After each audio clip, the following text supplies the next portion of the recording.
procedure today because we have a Cdbg meeting and a Board of County Commissioners meetings. We're going to do those obviously sequentially. So I'm calling to order the Cdbg, that's the Community Development Block Grant Program special meeting at 2:35.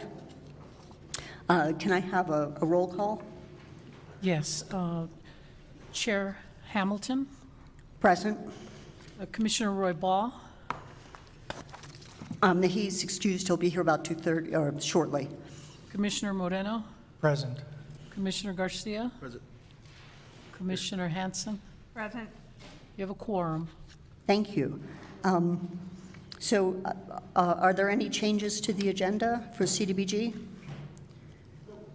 So assumes no changes. What's the pleasure of the board? Madam Chair, motion to approve. Second. Thank you. I have a motion and a second. All in favor? Aye. Aye. Aye. So we have the approved agenda. Cdbg program overview. Paul Olofson. Madam Chairs, Commissioners, Paul Olofson, Planning Division. I am here today to present the Cdbg program overview. It'll be a bit repetitive from the presentation last time, but in order to ensure that we are having a clear and transparent process, I'd like to overview the Cdbg program. That will include program objectives, eligible applicants, eligible and ineligible activities, program requirements, and application requirements. After that, I would like to have a discussion with, or have the board have a discussion regarding selection of one or more projects for application this year.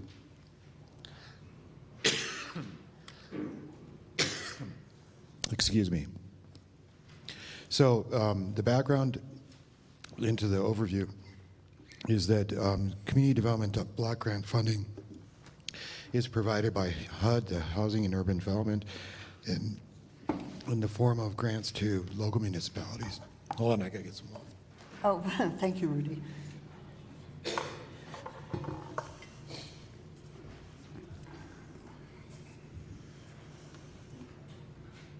Excuse me. So the funding is funneled through the State Department of Finance Administration, Local Government Division. The program objectives for Community Development Block Grant is to benefit principally low and moderate income families, to aid in the prevention of slum or blight, and to meet emergency or urgent community development needs, where conditions pose a threat to health and welfare of the community. Eligible applicants include all counties and unincorporated municipalities, except the cities of Albuquerque, Las Cruces, Santa Fe, Farmington, and Rio Rancho. So Santa Fe County is eligible. Water and mutual domestic associations may apply for planning grant funding through their county, and pueblos and tribes receive a separate funding stream from HUD. Under eligible activities, different categories include community infrastructure, housing, public service, capital outlay, economic development, planning, and colonias. Ineligible activities include city halls, county courthouses, general operation maintenance of public facilities, housing allowance payments, expenditures for political purposes, and costs involved in preparing applications. Program requirements: applicants must conduct at least one public hearing prior to selecting a project. Citizen participation must be encouraged with an emphasis on low to moderate income, and people and notices being in English and Spanish. Recommendations from the public are to be considered, and each applicant must address at least one of the three national objectives that I outlined before, which is benefit to low and moderate income, prevention of slum and blight, and to meet an urgent or life-threatening community development need. Application requirements: if a project for infrastructure has a certified cost estimate, they can, thank you, they can apply for up to $750,000 for infrastructure. Without a certified cost estimate, the limit is $500,000. Economic development applications during this funding cycle specifically are limited to $500,000, and planning grants can go up to $50,000. The applicants must meet threshold requirements for low to moderate income and other issues. Then there it talks about rural versus urban applicants and the definition for that. We would be, most of our projects would be rural, depending on where the actual location is. And applications are scored by a rating certain criteria such as description of need, benefit to low to moderate income, leveraging, citizen participation, planning, feasibility and readiness, user fees and revenues, and cost benefit. The Community Development Council, called the CDC, will meet and consider project applications for funding. So in summary, on February 12th, staff came to the board and asked for direction to open a process, and we did that. We made some presentations regarding potential projects. And some of the next steps would be approving a project and then recertifying or certifying that the decision was made at the next BCC meeting.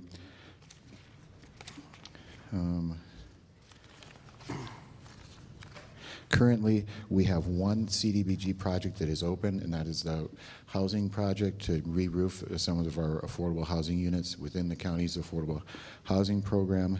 That project is scheduled to be completed in the near future, and we have received concurrence from DFA that we are eligible, the county is eligible to apply for additional projects so long as that project is able to close out.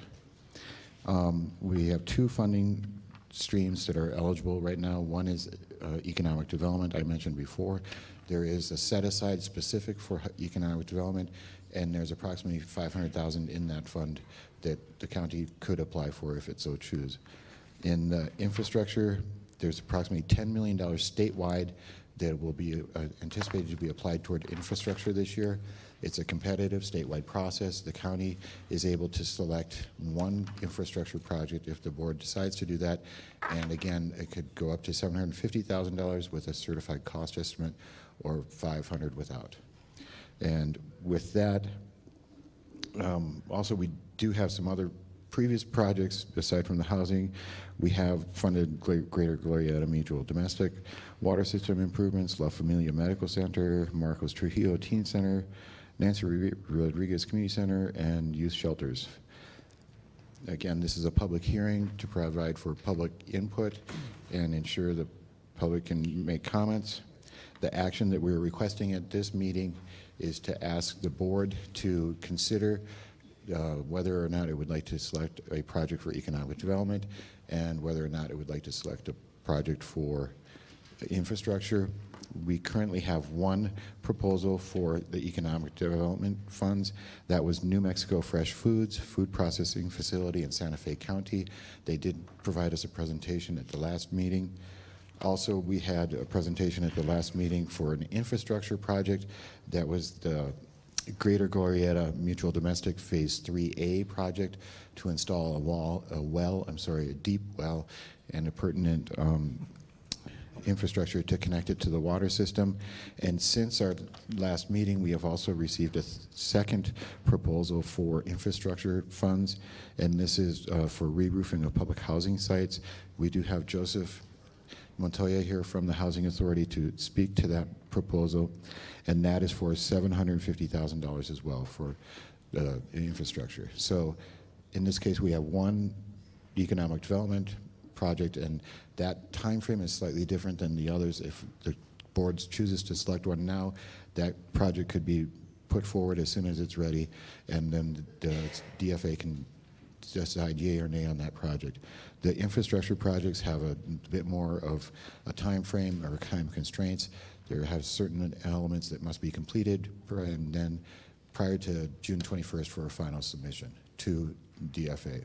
And those infrastructure projects then would be reviewed by DFA, and in July, applicants would be notified whether they were eligible, if the project was eligible for funding or not, and then in September, the Community Development Council that I mentioned earlier would have a meeting and just select the projects they wanted to go forward this year. So with that, I would stand for any questions and invite Mr. Montoya to provide his project overview, if that's the board's choice. I have some questions pending. Do you want to ask questions now or after Mr. Montoya's presentation? After, sir. After? So if we could have Mr. Montoya, if we could have Mr. Montoya present on the second infrastructure project. Madam Chair, members of the board, my name is Joseph Montoya. I'm the Executive Director of the Sanford County Housing Authority. Is that all right? Before you, we have essentially the same project that we had last year, a continuation of that project. As you know, our roofs are over 30 years old. As we talked about in our housing board meeting, we have numerous leak invitations in many of our units. We actually had a mold problem identified this week. Until we fix these roofs, we're going to have those continuing kind of problems. We score very high in this particular area because, as you know, all our folks that are living in the housing authority are low moderate income. This is an issue of slum and bite. In addition, there's an immediate need to be able to take care of this issue. We really have a health and safety issue in terms of making sure that our clients are taken care of in appropriate housing.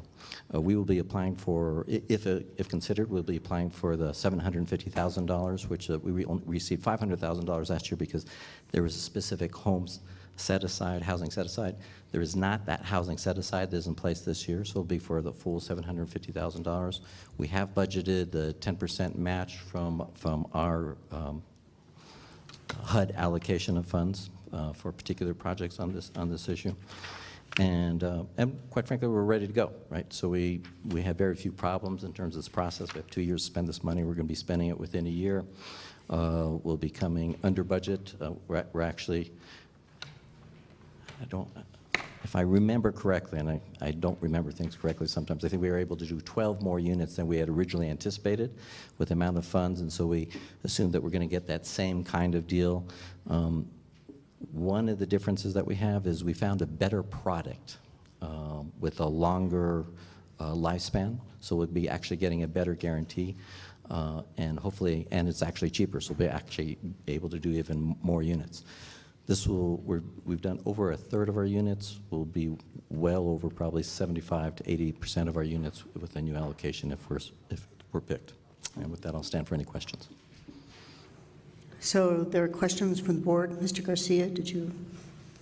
Yes, Madam Chair. I don't know if this is for Paul or Mr. Olson or Mr. Montoya. So we have a CDBG application up this year, this go around up to $700,000.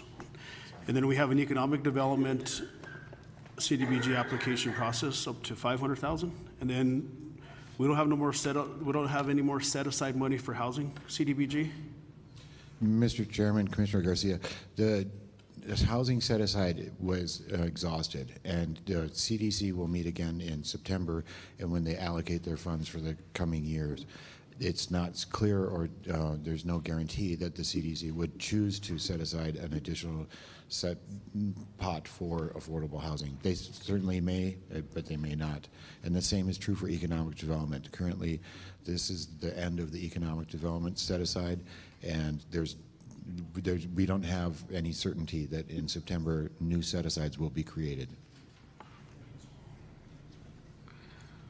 So, Madam Chair, so Mr. Montoya, are you coming on behalf of the Housing Authority to ask the County Commission as one of our projects or the project?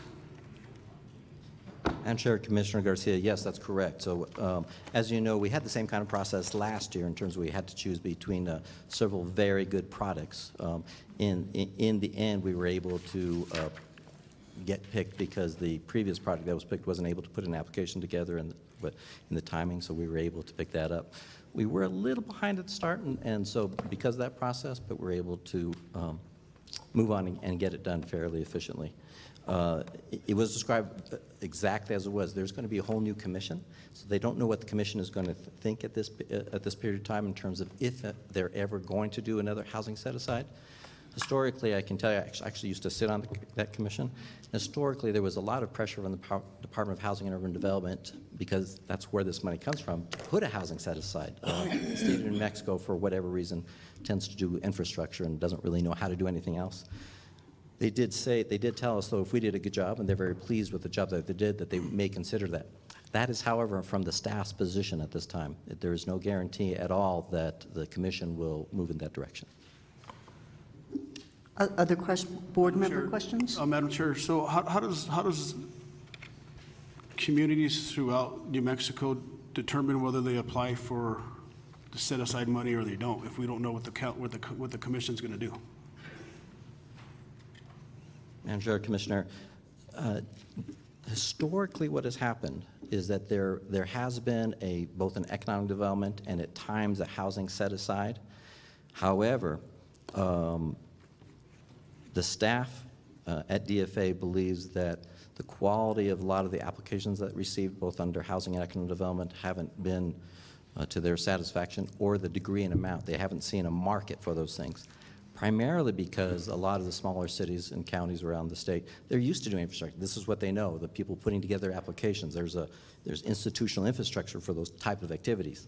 And there hasn't been that kind of institutional activity for that kind of activity, except from us, from late, because you have a lot of staff that has experience in developing housing programs. A couple more questions, Madam Chair. So Santa Fe County Housing was awarded the CDBG last year from a certain set-aside fund. So does your project need to be fully closed? It's my understanding that your project needs to be fully closed out in order for the county to apply for a project. And will your project be fully closed out? Madam Chair, Commissioner Garcia, yes, it will be. I don't know if I ask this question out, so can we split up the $700,000 and apply for Project A and Project B? Madam Chair, Commissioner Garcia, no. There's there's a kind of a limit as to how many projects that one entity can have in the pipeline, and they've indicated having more than two would be probably a challenge. Also, I wanted to note that both Glorieta project and the housing roofing project are on the ICIP as well.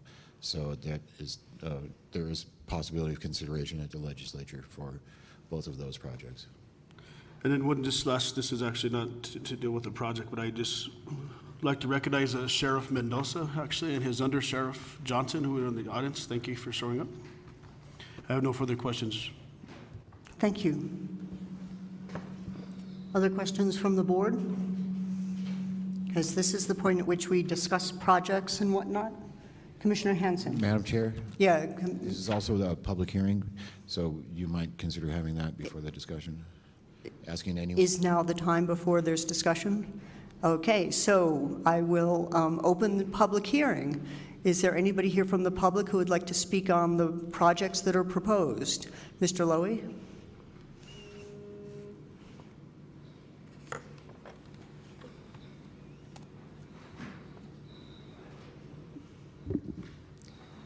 Good afternoon, Madam Chair and members of the Commission. My name is Joe Lowy, 6 Monterey Road, Santa Fe. For the record, I am the appointed community board member of the Santa Fe County Housing Authority Board. I'm here today to urge you to approve the request of the Housing Authority for a CDBG grant proposal for roofing at our public housing authority sites. We serve as the shelter of last resort for Santa Fe County low to moderate income residents. We have an aging infrastructure. Many of our housing units are over 30 years old. We have been working on a project to re-roof all of these units over the past 2 years, and this request is for the completion of the re-roofing of all of those units. We have limited resources as a public housing authority, and so the Housing Authority, which is prepared and shovel-ready to continue this project for the next grant proposal approval, we feel that we should be a high priority for the state to approve as a CDBG grant recipient. I ask you that this is a logical source of funding for it, to give serious consideration and approve it. Thank you. Thank you. Is there anybody else from the public? Is there anybody else from the public who would like to speak? Once again, is there anybody else here from the public who wants to speak to any of these projects? Not seeing any, I will close the public comment period. Mr. Olofsson, do you have additional input? If not, I'll open it for questions. Madam Chair, nothing. I would suggest that the discussion and possibly selection of projects, if Right. that's so the choice, maybe economic development first. The economic development choice might be a The quick easy one decision. to do. Yeah. So Commissioner Hanson, did you have some?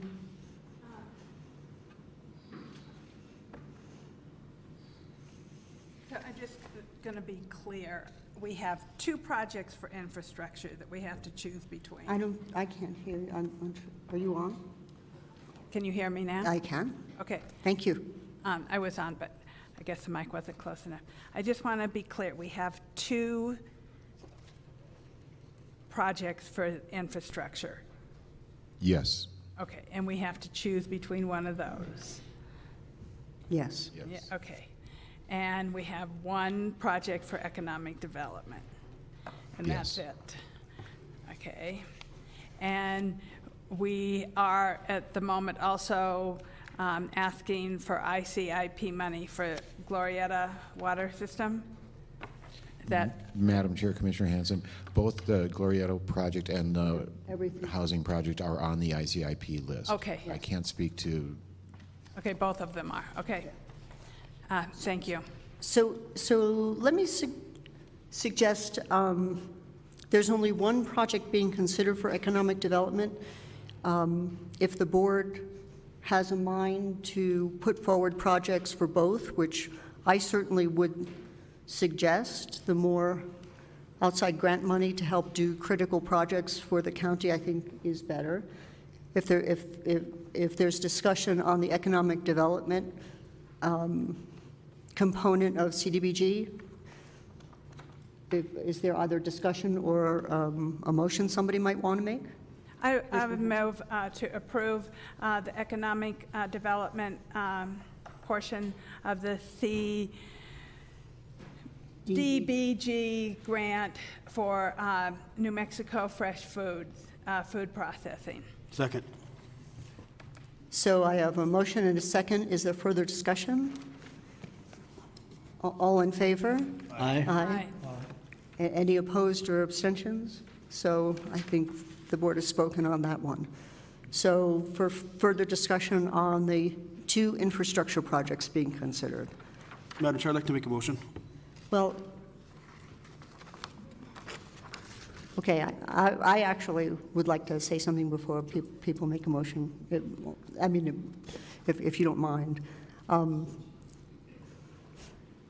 So in the strategy of maximizing funding, I recognize there's no guarantee that there will be a set-aside, but there's a good chance of getting a housing set-aside in September again. Nobody else can apply for that, but the roofing project, or any other housing project. But but the other ICIP projects couldn't apply for that. The Glorietta project is a project, it's a critical water project that actually the county has not only local but regional interest in, because it's putting a well in an area that is in a different basin than where the county's current groundwater resources come from. So, in my mind, the strategy of looking at that well project and lobbying for DFA to put a housing set-aside is a very good strategy.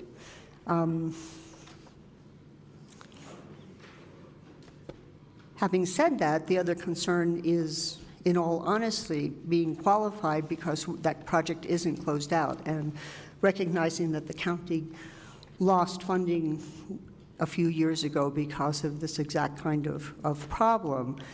I would just suggest that we consider that in the project that we nominate. So,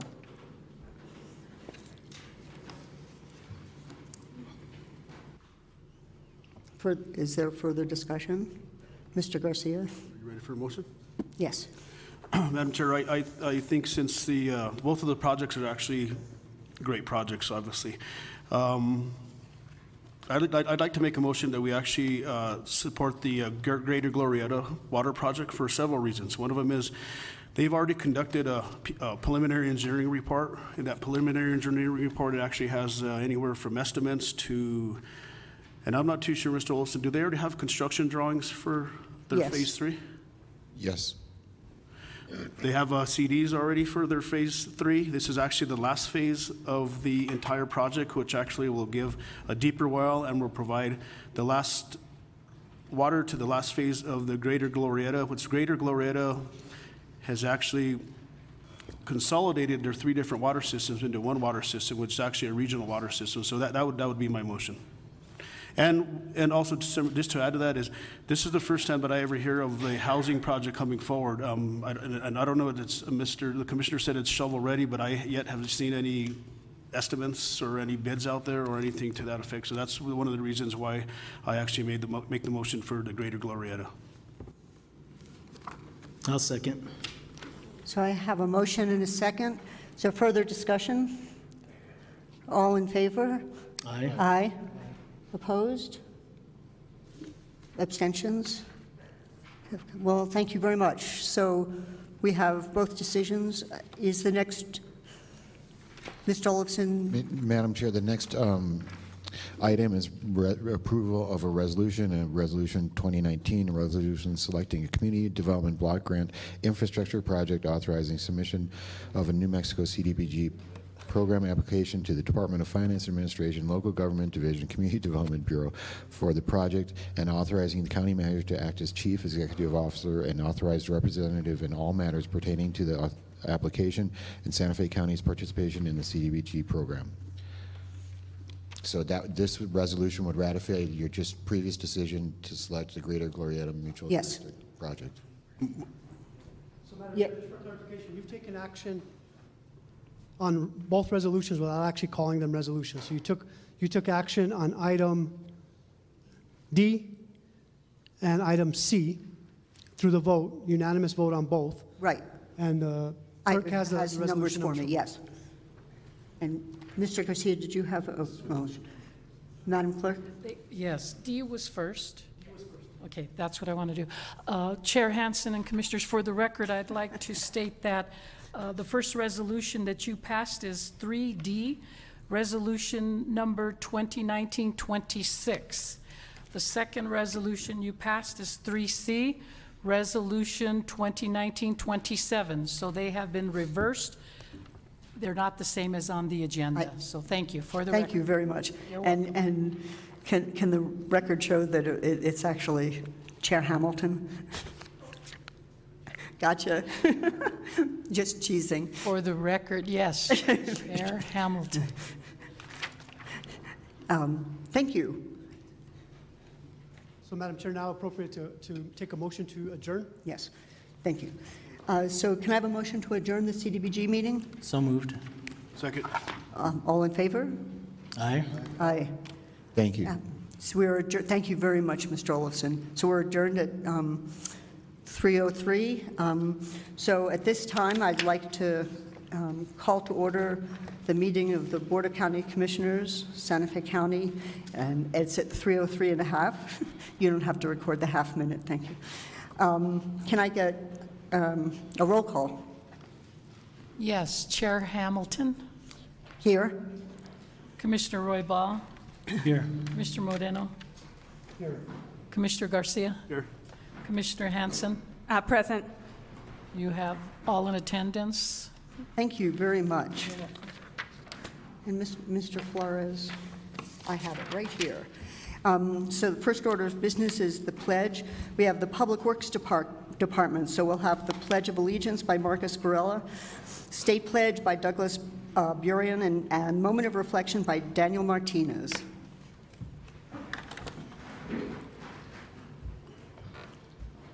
I pledge allegiance to the flag of the United States of America and to the republic for which it stands, one nation, under God, indivisible, with liberty and justice for all.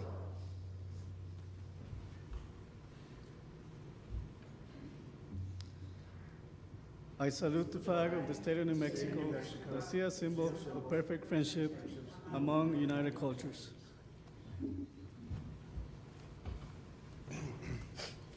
let us take a moment to focus on the words ahead of us today, being ever mindful on our decisions and the best interests of our community. We take a moment of silence. Thank you. Thank you so much for coming and doing that.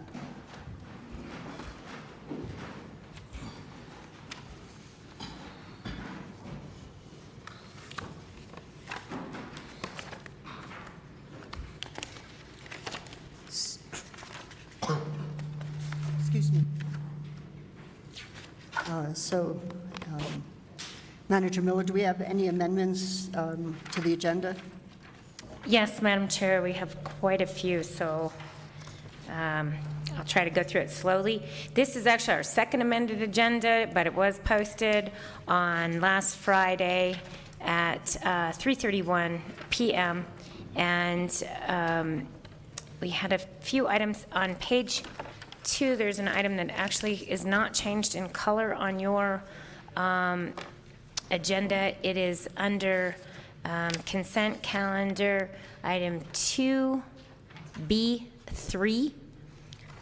That has been withdrawn. That's a budget adjustment for community services. We actually just found out that we will not need to make that. They're going to give us some additional funds from the state. Then on page 3, under action items, item 3C2, we had a corrected caption adding the word districts for fire districts. Then under 3D2, that item has been withdrawn by the department. They're working on some amendments to that. Then on page 4, these are items that were added to the agenda under matters from the county commissioner. Item 6A2, resolution, has been added.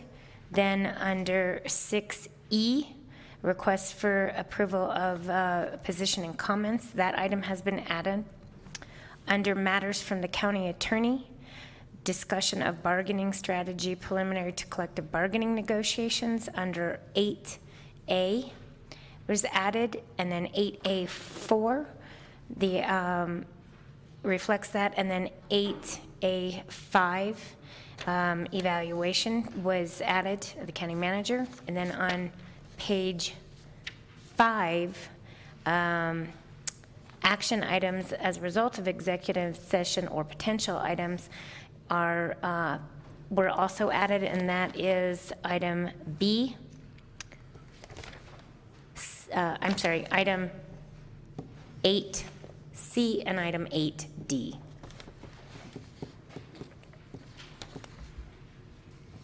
So everything, that's the amended agenda that we have, and as I said, everything is in color, either in red if it was added last Friday, or withdrawn is in blue, except for that item on page 2. Item 3B3 has been withdrawn.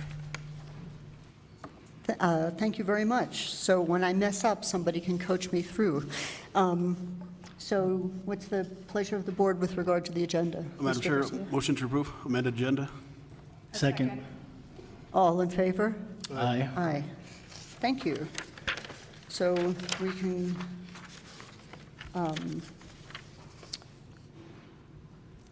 move along to employee recognitions. Oh, no, we have to do meeting minutes. So are there changes to the meeting minutes that have been submitted? The meeting minutes have been changed and they have been submitted. There was an entire section, though, that Commissioner Hamilton was attributed to me, that was really stated by you. And so I changed all of those, and I hope that it is correct, but that is, I took care of that. Thank you. So what's the pleasure of the board? I move to approve with amended, as amended. Second. Thank you. I have a motion and a second. All in favor? Aye. Aye. Any opposed? Thank you. So we move to 1H, employee recognitions. Madam Chair,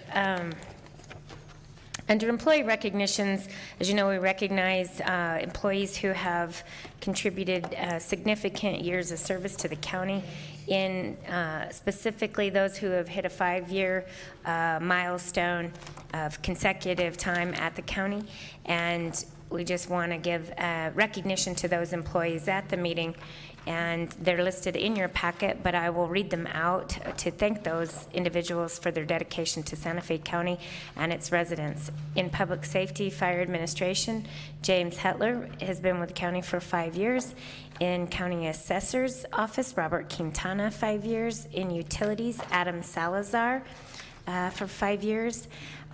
In Medical Services and Public Safety, Little Sanford and Geraldine Harcherick have both been with the county 5 years. In Road Maintenance, David Barros, his 5-year milestone on February 17th. In Community Services,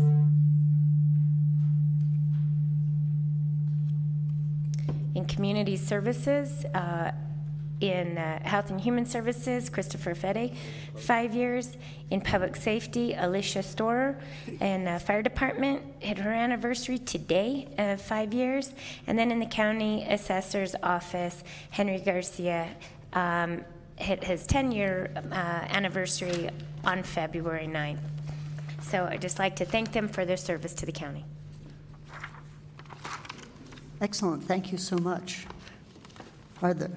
Do the commissioners request any comments at this point, juncture? Thank you. County Manager. Madam Chair? Oh, Commissioner Roybal. I actually just want to, thank them for their service. I know that it's good to have the longevity of having staff here and employees here and knowledgeable employees and to celebrate their anniversaries. So I really appreciate the fact that they've stayed with the county during this time, and I'm hoping to continue working with them. Thank you. Fabulous. Thank you so much for that. Manager Miller. So, Madam Chair, the next item I'd like to just highlight new hires, and those are individuals who had a start date in the month of January of 2019. In your packet is a list of those individuals, but I have to point out the very first one is not really a new hire. It's a different, just someone serving in a different position as of January 1st, and that would be Rudy Garcia, our new commissioner. And in finance, accounting tech senior Bernadette Ortega. In IT, Carl Prather, Systems Administrator 2. In our County Probate Office, another one of our newly elected officials, Cordy Montoya, as our probate judge. In Corrections, we have Mark Bachelli and Jose de la Cruz and Victoria Lucero, and they're all in our Corrections Department in the adult facility. In our Fire Department, we have Noah Barna and Iman Chudnoff, I hope I pronounced that correctly, as forestry technicians, and Trompas McClure as a volunteer firefighter. In RECC, we have Isidoro Vigil as an emergency communications specialist 3. In our sheriff's office, we also have Ken Johnson, our new undersheriff, and Adan Mendoza, our new sheriff, who started on January 1st. And then Jonathan War, a sheriff's deputy, 2 in our sheriff's office. So I just would like to welcome all of them to Santa Fe County and appreciate them being here. Thank you very much. Just a quick comment. We have a comment from one of the new employees. Commissioner Garcia. I was actually just going to say I missed a new hire by 25 days, so yeah. But I'm happy to be here. Thank you. Commissioner Hanson. Yes, welcome, Commissioner Garcia.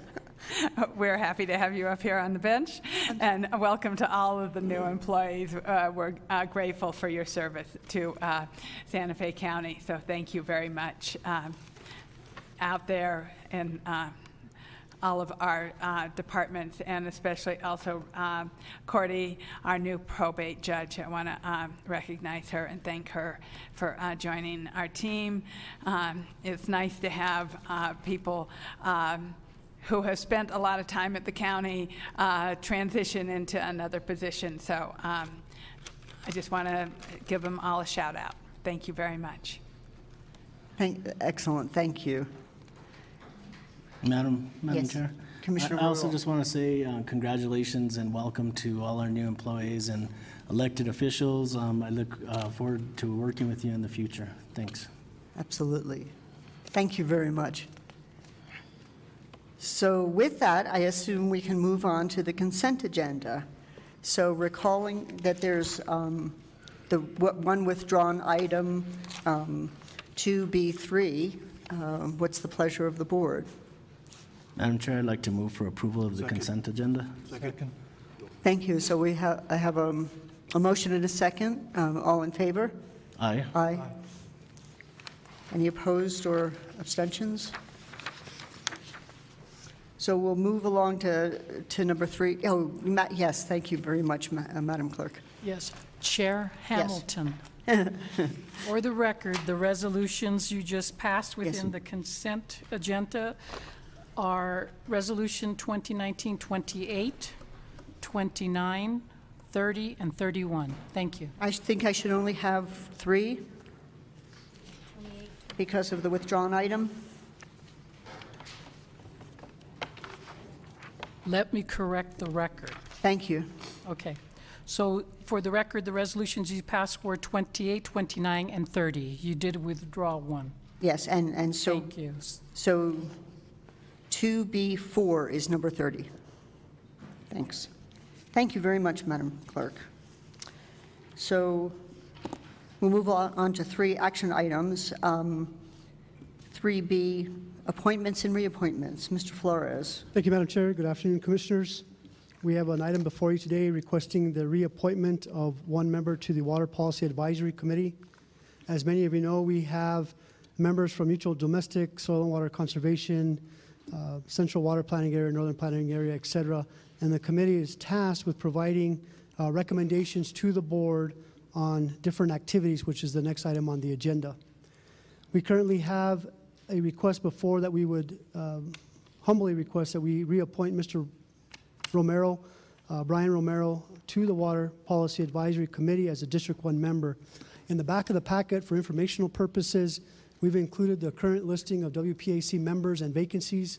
We are working with Commissioner Garcia's office to ensure that we have 2 appointments for the District 3 and the Estancia Valley, so that'll be coming shortly to the board.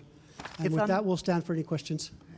If I'm not mistaken, I submitted a name for District 4. So if that fell through the cracks, I'll resubmit that. But it's in the hop. Oh, yeah, that's what I thought. It's Commissioner Garcia. Oh, Commissioner Roybal. There was just the one appointment of Brian Romero for District 1. Is that correct, or was there? It's just a reappointment of Mr. Romero. Okay. Yes. Okay. Yeah, I would gladly reappoint Brian Romero to District 1, or reappoint him for the. Second. Thank you.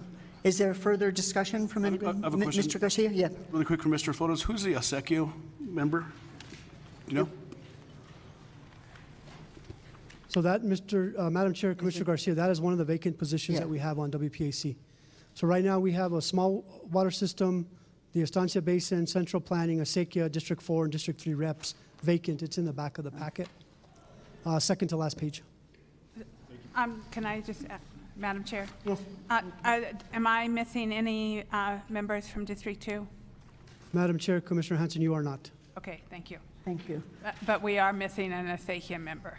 Madam Chair, Commissioner Hanson, that's correct. Yes. Okay, thank you very much. Thank you, Madam Chair. So I have a motion and a second. All in favor? Aye. Aye. Aye. Any opposed? I just want to say post facto that Mr. Romero has been making excellent contributions to that committee, so this is a good thing. Thank you, Madam Chair. Thank you. So I think that moves us on to Colpack appointments. Madam Chair, Commissioners, Maria Lohman, Open Space and Trails Planner. The County Open Lands, Trails, and Parks Advisory Committee has 3 vacant positions, 1 in District 4, 1 in District 5, and 1 at-large position.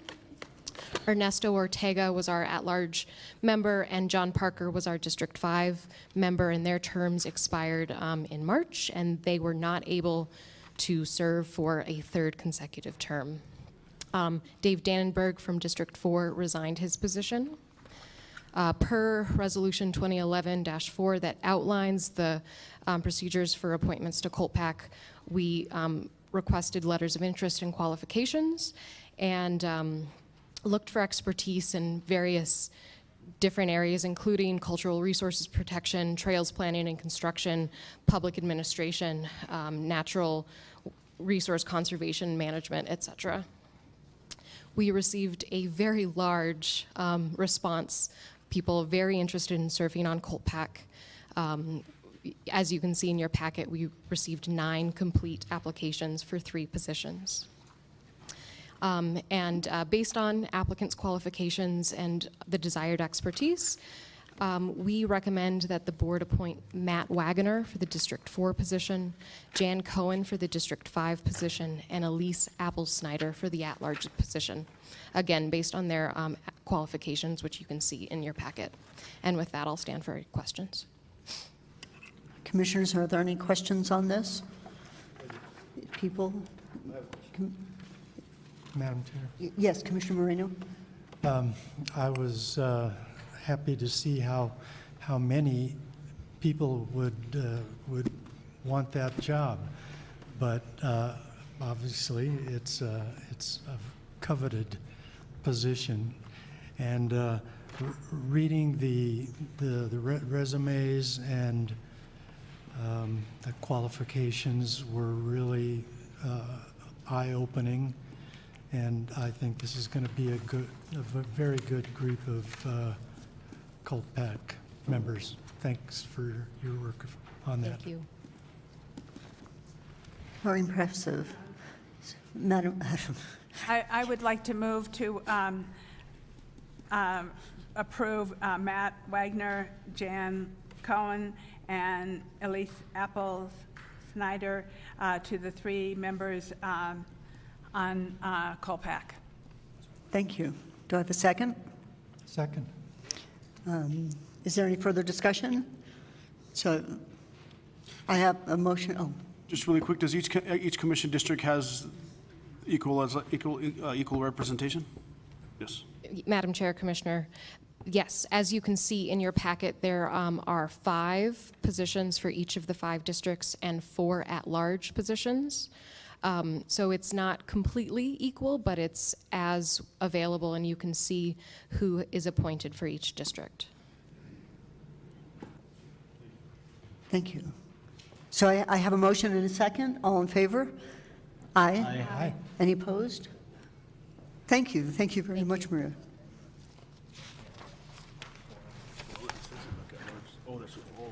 So that actually, so that moves us on to resolutions, and boy, you're jumping the, so the first one is C1, with the Water Policy Advisory Committee calendar. John Dupuy. Good afternoon, Madam Chair and Commissioners. The Water Policy Advisory Committee seeks approval of the 2019 work plan and meeting calendar. Under Resolution 2013-42, it requires a work plan that includes a list of topics or tasks along with a delivery schedule.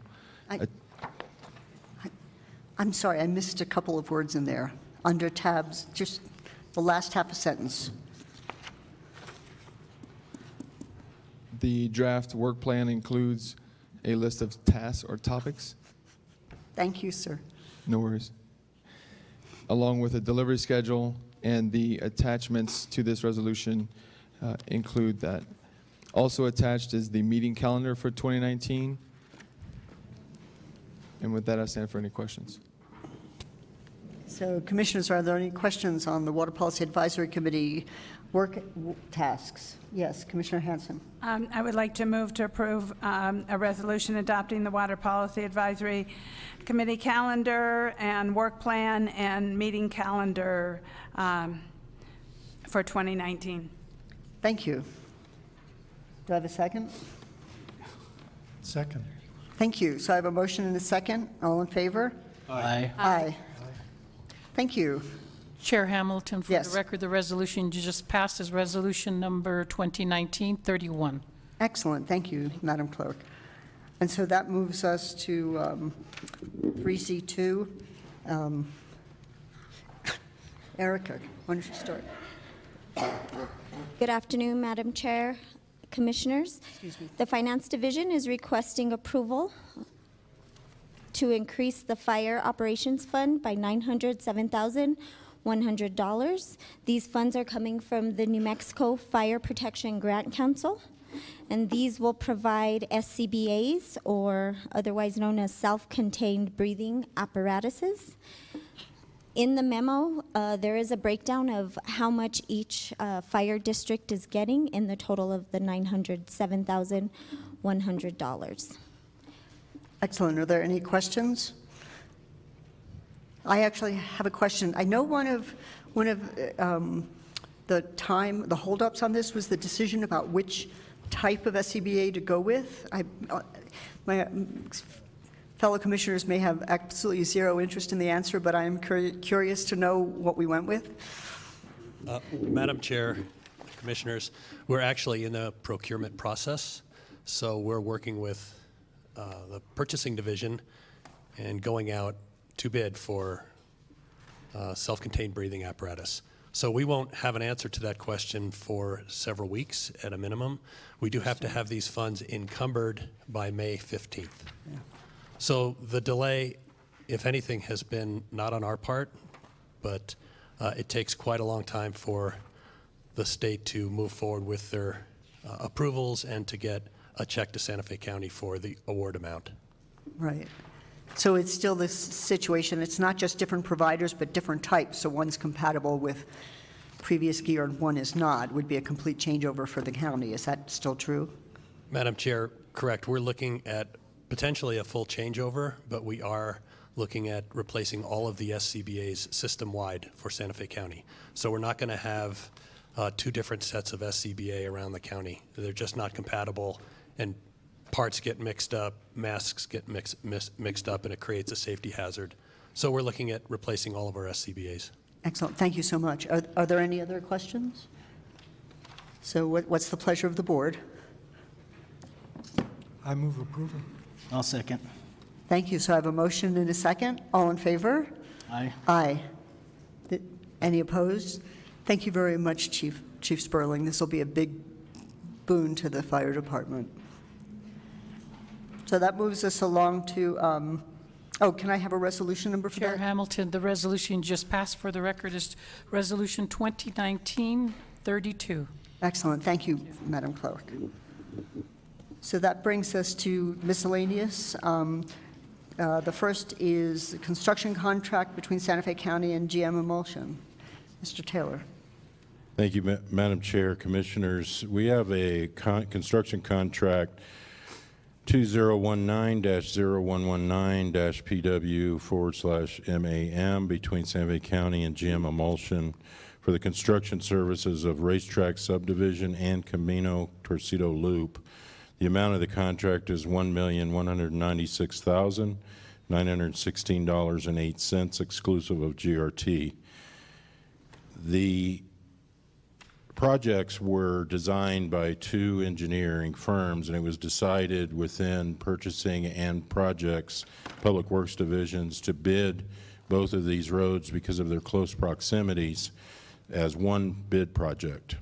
The money that is funded for these two projects come from general obligation bonds from 13 and 2017.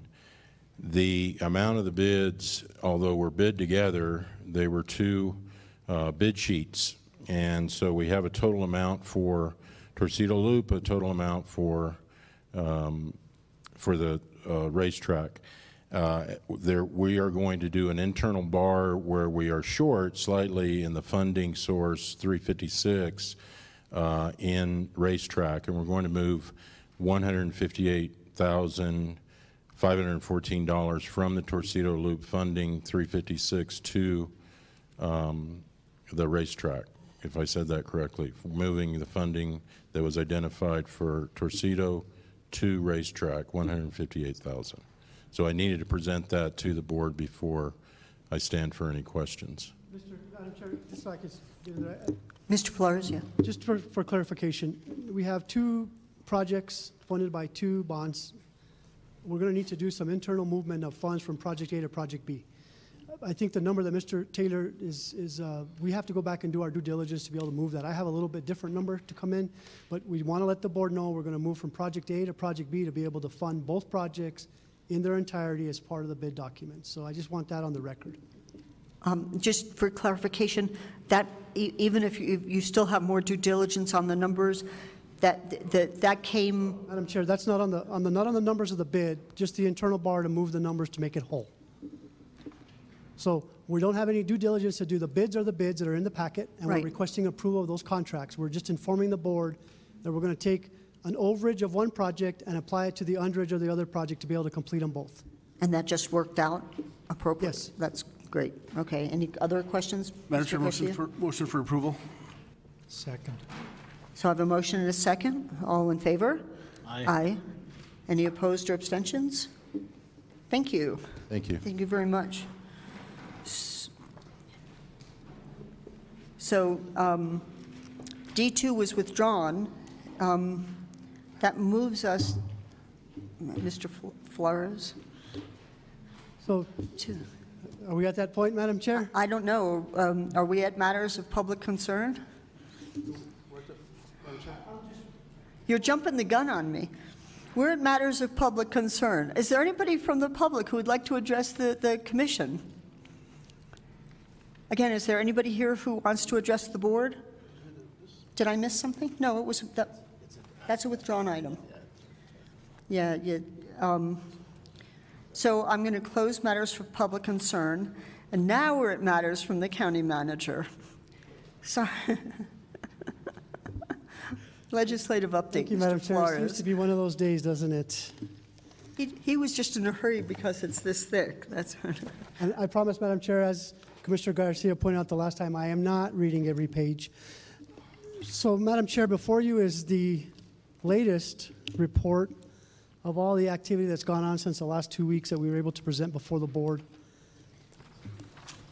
We have, it's been an interesting session to say the least. We heard yesterday in on Senate floor that they will be doing a junior bill for, that's usually we have House Bill 2, which is basically the bill for government funding, and it seems yesterday that Senator John Arthur Smith said on the floor that they will be doing a junior bill this year, so that we will be looking at additional funding requests from all those organizations that we are anticipating to get funding requests from. More to come on that, and he did indicate when Manager Miller and I were listening to the conversation that there will be committee hearings on that junior bill. So what that means, when that's going to happen, I have no idea, but it is coming. To date, we have a total of 1,600 bills entered between both houses. We have only 43 of those that have actually been signed into law. In the back of the packet, we have the entire cadre of bills that we are following with positions, whether they're supported by a board resolution, not a board resolution. We've also included in this packet our partners at New Mexico Counties tracking mechanism, since we track with New Mexico Counties and their bills. We have one item that's coming up on the agenda shortly about a certain piece of legislation that we've had differing opinions or comments on. I've also included in the packet the status of the pieces of legislation that were recommended to this board by the Health Planning and Policy Commission and the status of those 4 pieces of legislation. We've also included in the packet a food opposition statement for the food tax. This was put together by Pam Roy's group at Commissioner Hansen's request. We've included that.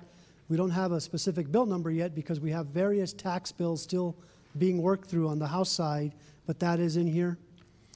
I've also included copies of House Memorial 63, which has been introduced by Representative Sanchez, which convenes a taxation task force to determine and promote more equitable regional tax distributions from the LANO.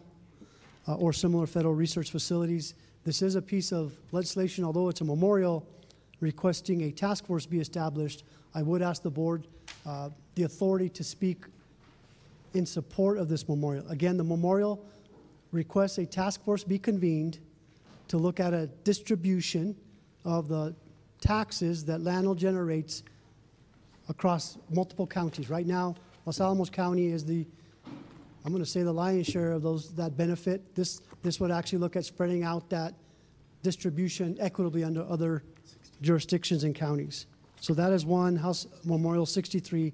I would ask for support to speak in support of this bill or memorial. So, Commissioners, is there discussion on this request? Commissioner Roybal? Yeah, Madam Chair, thank you. I would recommend that we do give staff direction to support this bill in Santa Fe County. I think that there is a lot of services that could be provided, and I think that there'll be a better way of dividing the money up that does come from the laboratory would be a benefit to all the counties, which they've identified that there are 7 counties that is affected by the laboratory, and so I think that they should all benefit from the GRT tax. That's an excellent point.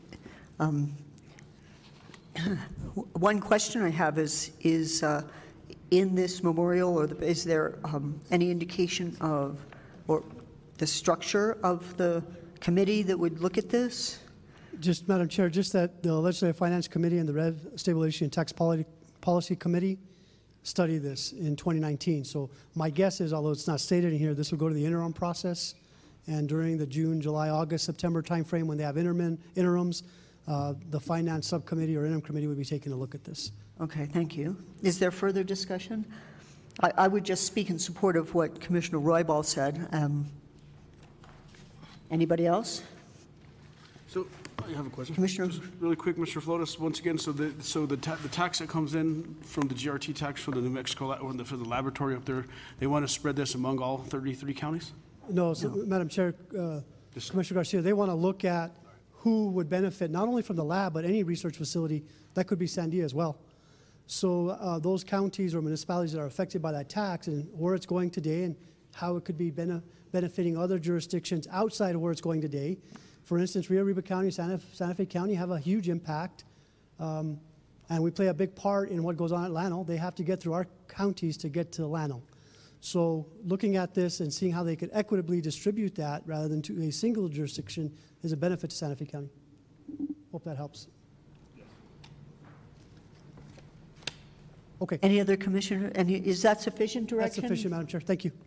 The next bill is House Bill 210. This is relating to the Community Solar Act. We have passed resolutions here before in support of solar activities, et cetera. So I'm asking for approval to stand in support of House Bill 210, which enacts the Community Solar Act, creating requirements for the establishment and interconnection of solar community facilities and provide rulemaking authority to the PRC. Yes, Commissioner Hanson. So I'm going to ask the Commission to please support this bill. We've, as a lot of people have done a lot of hard work on working on community solar, and this has gone through a lot of changes, and I would just hope that we could continue to support that. Other comments? I totally support this. One thing that has stood in the, option that has stood in the way of giving us, multiple options for doing solar and for addressing community needs, and I agree that in supporting this. Yeah, 210, House Bill 210. Thank you, Madam Chair. So the next one is Senate Bill 228, which was also in the packet. This is Senator Stewart's, Representative Luis and Ferrari's bill, which enacts the Wildlife Corridors Act. It requires DOT to create a Wildlife Corridors Action Plan, comprehensive guidance, et cetera. There was quite a bit of debate yesterday on the floor of the Senate on this bill because of the possibility that it overextends its bounds in the fact that DOT has lots of roads that are county roads and state roads, or a combination thereof, and the requirement. So to be clear on this bill, and Commissioner Hanson can jump in because I believe this is one of the ones she asked for, this is only to develop a plan for enacting a wildlife corridors study. So If we have I-40, well, let me take a step back. If you travel from Holbrook, Arizona to Payson, Arizona, you pass through 2 wildlife corridors for elk. And they've established areas that the elk have crossings, safe crossings to get one side of the road to the other. In my old neck of the woods, Commissioner Garcia's current neck of the woods, if you go down from Edgewood and I-40 right to the Bernalillo County line, there's actually a wildlife corridor that was established when they did the construction from the north side of I-40 to the south side of I-40, and they put in 3 areas where deer can get across the highway or under the highway without getting hit. That's what this bill does, is to develop a Corridors Act and requires a study, excuse me, on how the state will deal with their state highways. That's the purpose of this bill. Could you repeat that last sentence? To work with the State Department of Transportation under this bill, if passed, is required to develop a corridor plan to protect wildlife along state highways, and it could spill over to county roads. I'll leave it at that, because Commissioner District 3, we have quite a few county roads that are right up against I-40 currently that have a wildlife corridor. So this would be applied to any state highway. So just Commissioner Garcia. Would this affect Wildlife West Park? Do you ever imagine them building an underpass under I-40 to the south side of I-40? Madam Chair, Commissioner Garcia, I'm not an animal person per se, and I don't know what comes out of Wildlife West, but I would hope it wouldn't, because that's a zoo and they're self-contained, so. They're not supposed to get out. I'm sorry for being slow on the uptake, and I get the idea that I am. Is the concern that the bill directs that this is relevant to state highways, but it's silent on what happens when it's also impacting county roads? So Correct. It would put a burden on the county that's not Correct. explicit, but that is going to. And so what the county suggesting that we do to look at this? Madam Chair, the easy fixes was to have the bill sponsors include language that it does not affect, there's language in there that does not affect county roads. Right now, it's silent. Okay, thank you. Is there further discussion on this? I hope that you will support that. I support what Tony just asked for, but I think that wildlife corridors save lives, and I think this is a plan to study where else we could put wildlife corridors, and I think for that reason that it's very important. Frankly, I would add my voice to that, just as an interesting point. Right near exit 299 Glorieta on I-25 is a very well-known wildlife corridor. And actually, I think they could put a wildlife corridor there without affecting any county roads. But the point being, I can't tell you how many motor vehicle accident calls I've gone on because of bears and other wildlife hit on the highway. For that, this truly would save lives. It's been something people have looked at for quite a while. So. Thank you. Commissioner Garcia? Just a quick question, Mr. Flores, in regards to the FIR, the fiscal impact report. Can you tell us where you are? I'm sorry. At the end of the bill? Of that bill, thank you. So it's basically appropriating $500 to the general fund? It's $500,000. $500,000. Oh, sorry. I thought it was $500. It didn't make sense to me. Thank you. That's all. To conduct a study? Yes. It's in thousands, yeah, dollars and thousands. Thank you. So really quick, so in regards to, do you have if they want to spend $500,000 to conduct a study according to the FIR, why did they not introduce a memorial? Do you know? Madam Chair, Commissioner Garcia, I don't have the answer to that. I can tell you that yesterday's debate on the Senate floor on this particular bill garnered a lot of discussion. I fully anticipate a substitute coming out. There was a lot of discussion on I-17 in the southern part of the state, excuse me, I-10 in the southern part of the state from Cruces basically across to Arizona. I can't tell you who the legislators were that were discussing that area, but that area seemed to garner more discussion than anything along an I-25 or I-40 corridor. Interesting. Also, so if there's a county road and or a state road going through a national forest, did they talk about exemption for hunters? Or can you still hunt in that area if the hunting's allowed? Madam Chair, Commissioner Garcia, I don't have the answer to that. I'll get it for you, though. Thank you. Okay, so the last bill that I've been asked to bring forward is Senate Bill 367, Senator Candelaria. This is I want to call it a carryover bill. It's been carried by a past member of the House of Representatives, which basically imposes a fee on pet food for dogs and cats to fund and the Spay and Neuter Assistance Program and the Animal Sheltering Act. We have taken the position before that when you sell or you buy dog or cat food, there's an extra fee on top of that that would go into the Spay and Neutering Assistance Program. This is former Representative Trujillo's bill from past 3 years. So Senator Candelaria has taken it up on the Senate side, and we've stood in support of this in the past. Commissioner Hanson? Yeah, so I've asked this to be brought forward. I think that this is a good bill. It does not apply to livestock fee or any other animal fee. Small business with annual gross revenue of $3 million or less, or prescription diets. So it's limited in what it applies to, and so I think that it is important that we reduce the feral population. And even in my own neighborhood, I have some wild cats. So, and I live right in the city.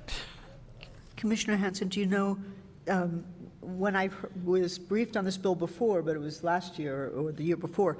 Oh, the year before. It was, yeah, who remember? Of course, it had to be the year before. It was also a small additional fee. Is that still the case? Yes, do you know? Madam Chair. Yeah. Thank you. So we'll stand in support of that one as well. So just the only concerns I have, or not concerns, just questions I have is who gets to distribute to what counties? Is it based on population per neutering? Does Otero County get the same amount of money as Santa Fe County, Bernalillo County? I don't know. Those are just the concerns I would also look into. But I'm fine with it. That's a good question. Thank you. I have a handout here I'll be happy to share with you, Commissioner Garcia. So, Madam Chair, in the packet, that concludes all the bills that we've been asked to take a position on. I have included also the tracking matrix for the Housing Authority. Remember, we also approved a resolution supporting MFA's, Mortgage Finance Authority's legislative packet. That's in here for tracking as well. Excellent. Thank you. Commissioner Hanson? Did you mention my the Healthy Soils bill? Oh, thank you. We did, Madam Chair, at the last meeting, there was a couple of bills. The Healthy Soils Bill, which is House Bill 204. We talked about standing in support of that. I know Commissioner Hanson has been there as well as Mr. Miller, so we are standing in support of the Healthy Soils Bill. Yes. The other bill that we had questions about, House Bill 206, dealt with the imposition of federal NEPA requirements on all government entities. We talked about that in general, that we would be responsible for any project would go under NEPA to impose that. The New Mexico counties has taken a position against that piece of legislation, so as us supporting New Mexico counties, we've also taken that position. Any questions? No, actually, just back to the food bill, they just wrote and asked me if it was possible if they could get a letter of support. I think for us, standing in support is the best that we can do, Madam right? Chair, we haven't taken a position on the food tax bill. No, I'm talking about the pet. Oh, yes. The I'm pet sorry, food. Madam Chair, Commissioner, we'll stand in support. I'm sorry.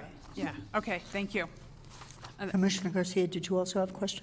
I just have a question on a whole different bill. On the what? On a different bill, House Bill 2. Is House Bill 2, which is the appropriations bill throughout the state, is that actually out of the Appropriations Committee on the House floor, or is that the Senate side? It's Madam Chair, Commissioner Garcia, House Bill 2 was voted upon. I want to say last. The House. On the House side. Last Wednesday, Tuesday or Wednesday of last week. As we know, it goes down, makes its way to the Senate, and then it'll come back.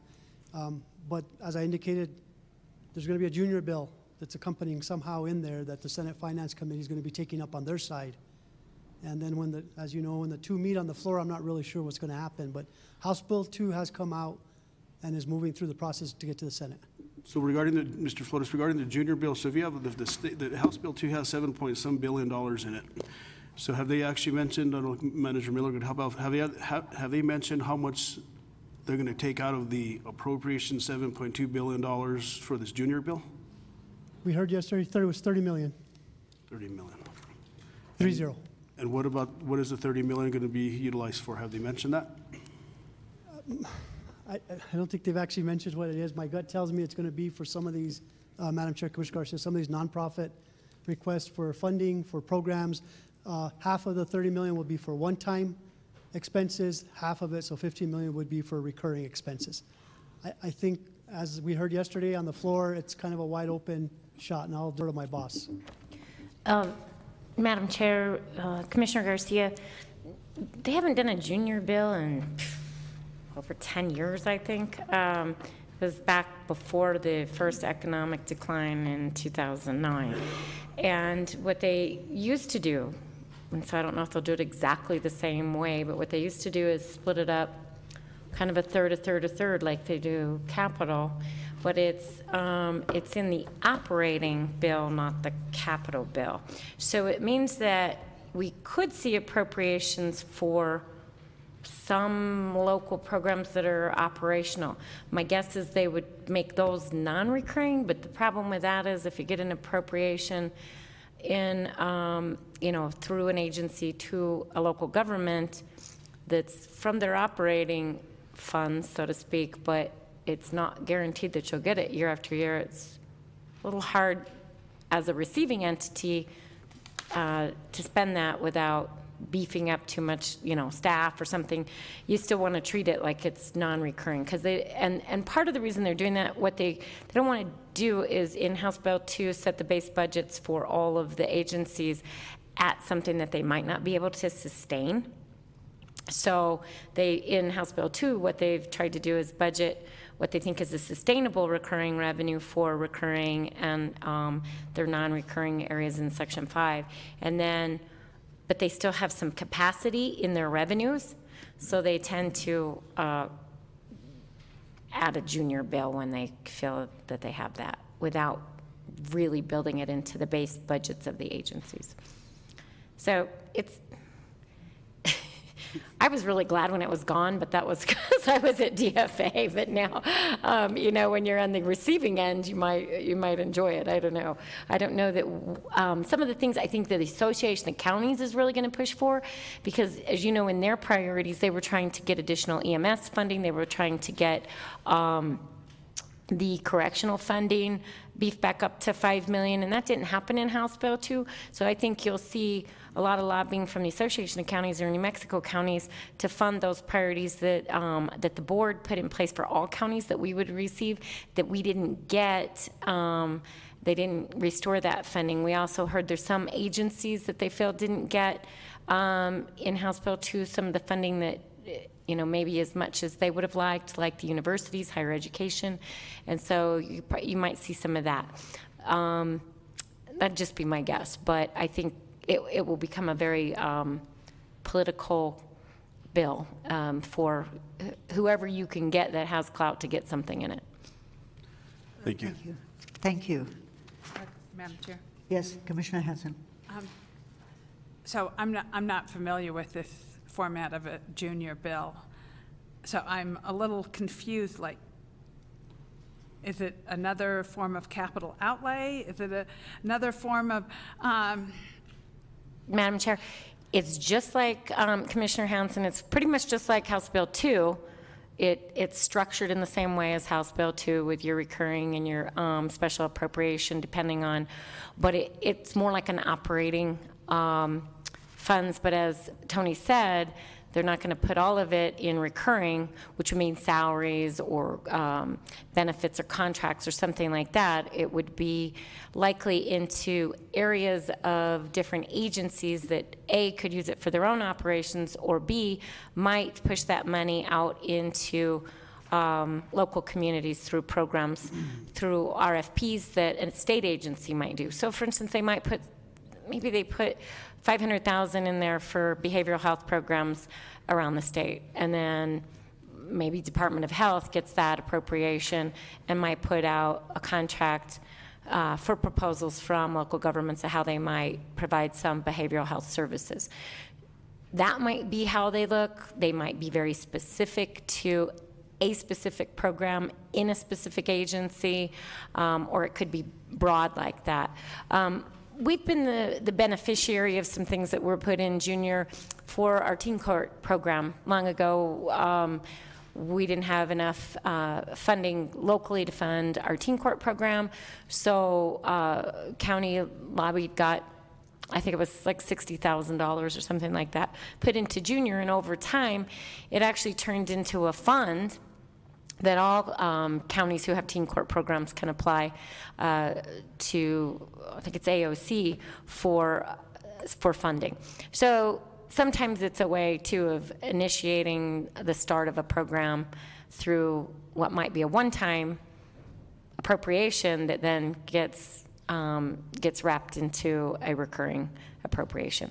Or it might just be once and that's it, and it goes away because the revenue isn't there over the following year, or it wasn't an effective expenditure of those funds. Madam Chair, so is it going to go to agencies and then we would be able to apply for some of this money? Is that what I'm hearing? Madam Chair, Commissioner Hanson, it can be either. It's up to the legislators what they put in the bill, but typically it's structured in such a way that it looks like House Bill 2 goes to the agencies, and then from the agencies, if it's money that isn't used directly in the agency for a program directly administered by the agency, they may do RFPs and contract out to local governments to do things. Thank you. I appreciate the extra explanation. Further discussion and questions? Thank you very much, Mr. Flores.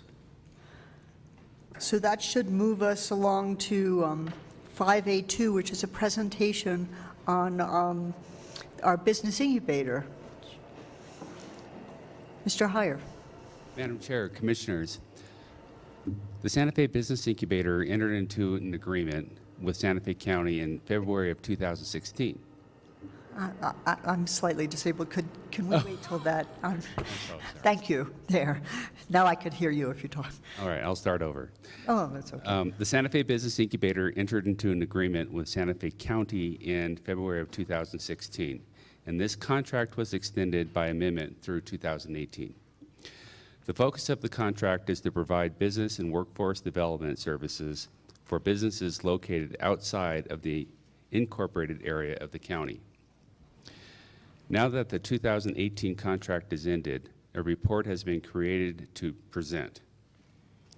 How many businesses were created or retained for 2018 due to the incubator's efforts? To provide an updated economic analysis on these businesses, and to provide details on outreach efforts with economic development groups. In addition, the contract for 2018 was expanded to bring the incubator services out into smaller communities around the county. This was done as an effort to encourage new startups that may be lacking some of the resources necessary for new businesses that are only offered at the business incubator. Their report from the business incubator is included in your packet. As part of the contract, a representative from the business incubator will make a presentation to this body presenting findings in the report and to provide an overview of the scope of the business incubation services and the programs offered. I would like to introduce the president and CEO of the Santa Fe Business Incubator, Ms. Marie Longseer, who will provide the presentation for you. Fabulous. Thank you so much, and welcome, Maria. We're very pleased to have you. Thank you, Madam Chair and members of the Commission. I'm going to make sure I know how this works. Well, if you don't get a response, we can get some help.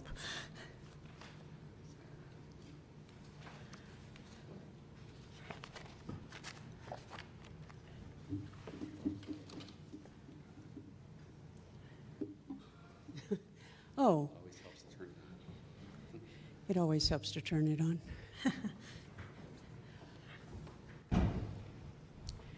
Thank you very much. I will go over the core work first of the Business Incubator, which exists at its location on Airport Road, where we have 30,000 square feet that house a number of different types of companies.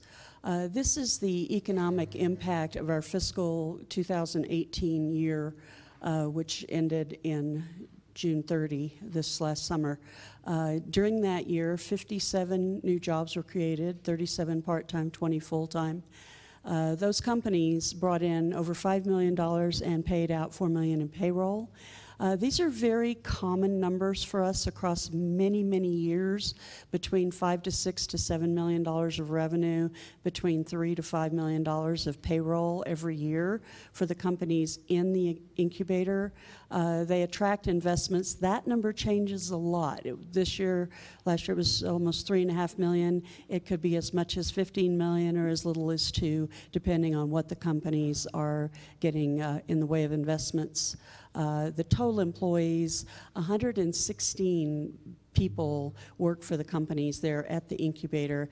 And the interesting note there is that most job creation doesn't happen in the first 1 or 2 years of a company. It happens later as it gets mature and grows, but we're still seeing really impressive job creation numbers. If you look at that in terms of $20,000 a job, that's $1 million worth of jobs last year, or over $1 million worth of jobs. And then they attract a certain amount of research grant money. That investment in research grant money that's right around $4 million, by and large, comes from outside of our community. So that gets circulated in our community, coming from outside, and buys services, pays for payroll, construction, equipment, et cetera, et cetera. So it's spent in our community. This is just a graph on the last 3 years of jobs and payroll. You see it kind of goes up and down a little bit, but over the last 54 years, jobs have ranged between 40 and 60, and payrolls right there in that $4 to $5 million range. Then I want to talk a little bit with you about the model of outreach into our smaller communities, our unincorporated areas of the county, where what we have been aiming to do is create a sort of hub and spoke model. This is a graphic that we created with a number of the communities that we identified. This is an ecosystem map of all of the different types of agencies, associations, educational institutions, government, and other institutions that make up the whole ecosystem that supports our startups and our small businesses, investments, education, the workforce, the market connections, the resources and support.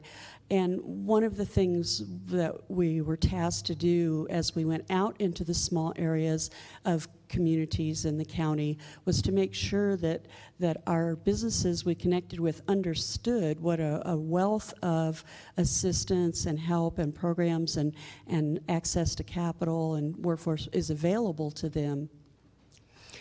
This is a little timeline of some of the key points at which we contacted communities, went out, worked with individual companies. I'm not going to read all that to you since it's in your packet. We met with about 20 businesses one-on-one, and we had some observations I'll come back to in just a moment. We had worked with La Cienega last year, and we continued that work. And because there was a person and a small community organization there and a place to meet, we got a lot of traction there. It takes a long time to find the proper people in the community, the communication vehicles in a community, and sort of a gathering point to get people out of their homes and people with business ideas to come and meet. So we took advantage of a meeting that we did with an event with the Regional Development Corporation in the Glorieta Pecos area and made a good contact in that area from that. We worked pretty long to get connections in Tesuque Pueblo. They were very interested, but communication took a while, and then they had a change of leadership. So both of those communities are interested in learning more and doing more. I think what you would be most interested in is two things. One is, what did we observe while we were there? Because part of our outreach program to create a hub and spoke model, and part of what we intended to do for the county, is to bring back to you our observations, not only talk to these companies and link them to resources, but to bring back to you our observations and the feedback that we got from the communities. Many of the rural businesses are not aware of many of the local, state, and federal business assistance programs, such as small business investment, research grants, procurement programs, the Local Economic Development Act, and others. They know some of it, but maybe not all the things that could help them. And I want to say that many do. Many of them get, come into town and they get online and they really research this. And we work with a lot of businesses throughout the county at the Incubator. But when we went out and talked to people who were new entrepreneurs with new ideas, they just did not know what was available to them. They're also not aware many times of financing programs and resources to finance their businesses. One of the things we noticed, particularly the feedback we got in La Cienega, was that county-owned facilities may be underutilized. It's a little daunting to drive into town and get keys and drive out and drive back in to drop off keys. And there might be some sort of simple physical things like realtors use to let people have access to buildings. There's a small library there that many people in the community did not know was there. And so people in the community just expressed a desire for more programs for both adults and children. They'd like to have access to computers, perhaps. They talked about maybe having a movie night or things that would bring the community together with a sense of community. And then information about activities such as our outreach could more easily be disseminated. Some communities had a real lack of well-established communication platforms. We had to struggle to find out how to get messages to people so they would know that we were there for them. And bringing in programs and outreach to micro-communities depends on somebody in the community with the interest and the time and the ability to help be a connector there on the ground. And so that was the longest part of each one of working in these communities, was finding the person who would be our community connector. Many of the people we talked to were exploring the idea of starting a business from the very beginning. And our experience working in those areas included those who wanted to start a business, sometimes at the Incubator, and sometimes they wanted to start a business at home. I will add two things. One is we're hearing more and more about the need for broadband, particularly in rural areas, and I know every state and city and community and county is aware of this, but it comes up over and over again. I have clients who drive in from the Cerrillos area to the Incubator right now, and they're simply not able to get the broadband they need at their home.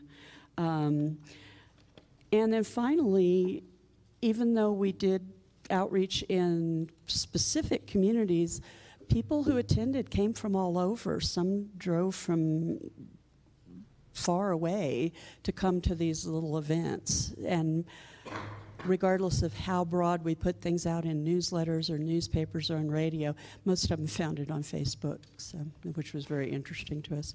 And with that, there's a lot more information on the number of graduates, about 17 companies that we worked with during that year and the new companies, but that's all in your packet. I'll stop now and answer any questions you may have. Thank you. Fabulous. Thank you so much. Are there questions from the board? Commissioner Hanson. Thank you, Maria. Nice to see you. Welcome. So, yes, the need for broadband is definitely great, and I was interested in You know, Representative Lujan has come to our offices. I think he's met with some of the other commissioners, I mean, a constituent liaison, about, you know, projects and offering grants. And I wondered if there was any work that you were doing in association with the congressman. I'm sorry, Chairman Hamilton and Commissioner Hanson, not at this time. We have worked closely with the Congressman's office in the past.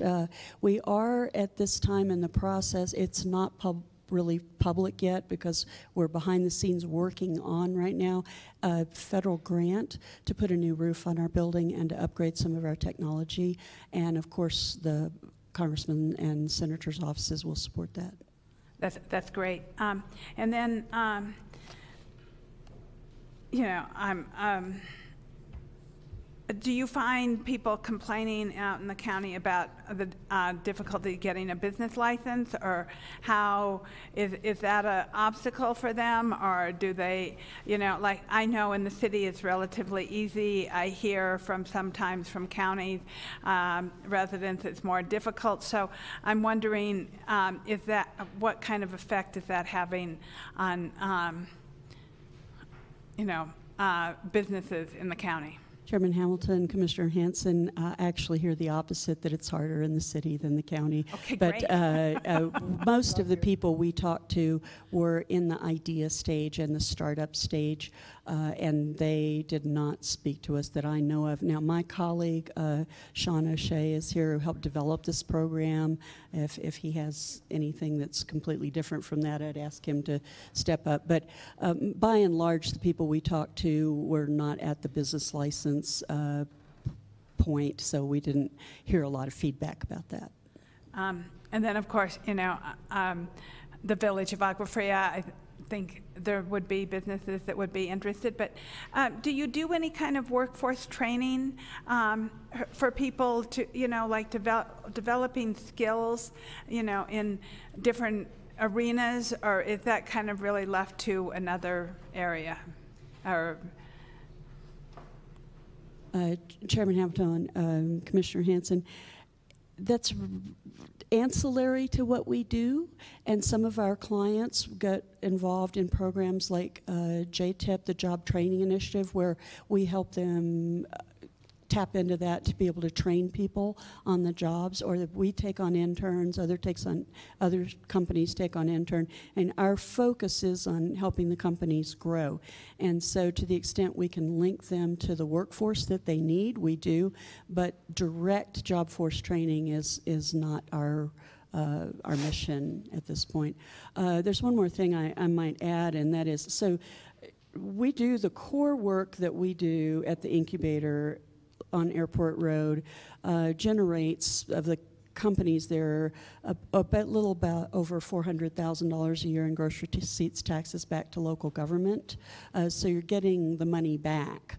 But we're going to continue to do that. I don't know if we'll be able to do the outreach program to the micro communities under this contract next year. That's for the county and staff to tell us.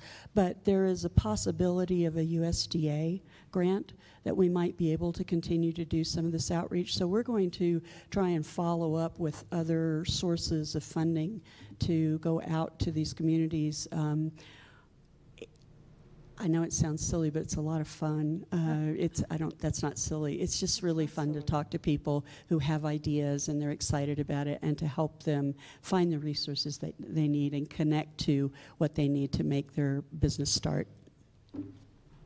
Thank you very much. Other commissioners?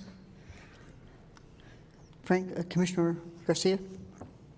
Madam Chair, ma'am, how long can a business actually stay in the incubator? Madam Chair, Commissioner Garcia, we have a number of incentives for them to get up and out, and the different types of companies have different lengths of time. The average stay is just over 36 months, or about 3 years. A service business can go in and out really quick. A research and development company working on pharmaceuticals. Those processes take 4 or 5 years. Our average, I think, is 4.3, somewhere in there, number of years. We raise the rent every year, and we work with them toward graduation from the beginning. So there's no set deadline. It's by the company, the type of company, their needs, and when they're ready to get out. But we kind of push them by having less space and higher rent every year to get them ready and out into the community. Madam Chair, also, I think the Incubator does a great job. I've seen that place was probably one of the first commercial buildings actually in the Tierra Contenta area when Airport Road was 2 lanes. And myself and the sheriff actually went to your function at La Fonda and heard the different individuals speak, and they did a great job, anywhere from Kareem Anderson, who actually is a very successful businessman out of the Pojoaque Valley, excellent guy, is very successful. One of the things that I'd like to see, do you guys actually go and talk to the vocational schools and let them know that you're out there, the high schools? And also, do you guys work with, in conjunction, as Commissioner Hansen identified, with the workforce solutions? Chairman Hamilton and Commissioner Garcia, we haven't done much with Workforce Solutions in a while, other than connect our companies to that resource. I'm sorry, your other part of the question? Just Madam Chair, in regards to working with the public school system. We are in the process right now of working with a couple of women who have been doing a program called for technology in the school, and they want to add a component of bringing entrepreneurs in to talk to school children about this as a potential for a choice for them for their life. And we're searching for grant money right now for that program. It's very modest, but it would be a good start as a pilot program to go into the schools. Then one other thing in regards to the outreach program, because you talked about a little bit of challenge with the outreach when you're going to the different communities. Maybe if we can connect you with our Daniel Frescas, who actually works here. Whatever. Our guy here, he actually does an excellent job. So we're actually going to be starting to move the county's webpage in a whole different direction, hopefully. So that might be some sort of a contact you might want to do. And then also in regards to the door locks, we actually have been talking about putting some sort of keypads on the doors, because for my community, it is a hassle to come all the way in and speak with Mrs. Bransford, get the keys, take it all the way back, bring all the key all the way back. So we're working on that, just to let you know. Thank you. Thank you. Thank you. Are there other comments? Yeah, I just want to add my thanks. To be perfectly honest, I was thrilled to hear you say something as silly as how much fun and rewarding it was to go out into the communities, because I live in a small community, and of Glorieta, as a matter of fact, and I can only imagine to have the opportunities of people, of having outreach to see if there are things people have been thinking about and wanting to do and just don't feel like they have the resources. To spark that kind of development is just very exciting and very appreciated. Madam Chair, members of the Commission, we want to thank the county for being a wonderful partner to us and for allowing us to continue to do this work. Working with county staff has been very rewarding, very easy, and we really appreciate working with the staff and with all of you. We are looking at doing some more programs, even at the Incubator, to bring in people with ideas from all over as far as they want to drive, and some will come all the way from Taos to learn about these things. So we're excited about doing more in that vein. That's just great to hear. Thank you so much. Commissioner Roybal? Yeah, thank you, Madam Chair. I just want to say, thank you for all the hard work that the Santa Fe Business Incubator does. And I did have a question. If there was, is it any type of business that people can come to you with? Madam Chair, Commissioner Roybal, pretty much any type of business is welcome. There are a few restrictions by code. We can't have a mortuary or a car repair, so there's little things like that we cannot do. And occasionally there's a company that doesn't fit in because of particular needs they have for infrastructure. But we do have an affiliate program. So we've even had distillery, Santa Fe Spirits, was one of our affiliate companies and took advantage of all of our training and workshops and coaching and so forth, even though they physically couldn't be located in the incubator. We focus right now on software and technology, on biotech and life science, on service businesses, and on process and product manufacturing. But that model can be extended to any types of businesses as we find new sectors growing in the community. Okay, and do you guys assist with like business plans and things of that nature, or okay? I had a couple of constituents that were asking about doing like a, almost like a, I guess a facility where they would be able to like deal with behavioral health issues, but using like animals. And I wasn't really sure. They wanted to do a business plan, but they wanted to know if there was any help. So I didn't know if that was something. Madam Chair, Commissioner Roybal, I don't know if they could be physically located in our place. We are very fortunate to work closely with a lot of agencies and institutions that are so good at helping companies, and we often ask our new idea entrepreneurs to go to many of them, like the Small Business Development Center, and they're great at business plans, and then SCORE is really good at putting a team around to talk about the marketing. So we have all these different resources, and if they can't find them, we can help them connect to those. Okay, well, that's a great tool for them also to be able to have that option or at least get some guidance. So I appreciate that, and thank you for everything you do. We'd be happy to. Thank you, sir. One more thing. Commissioner Moreno? I'm impressed with all the work that you're doing, and thank you for the presentation. Do you find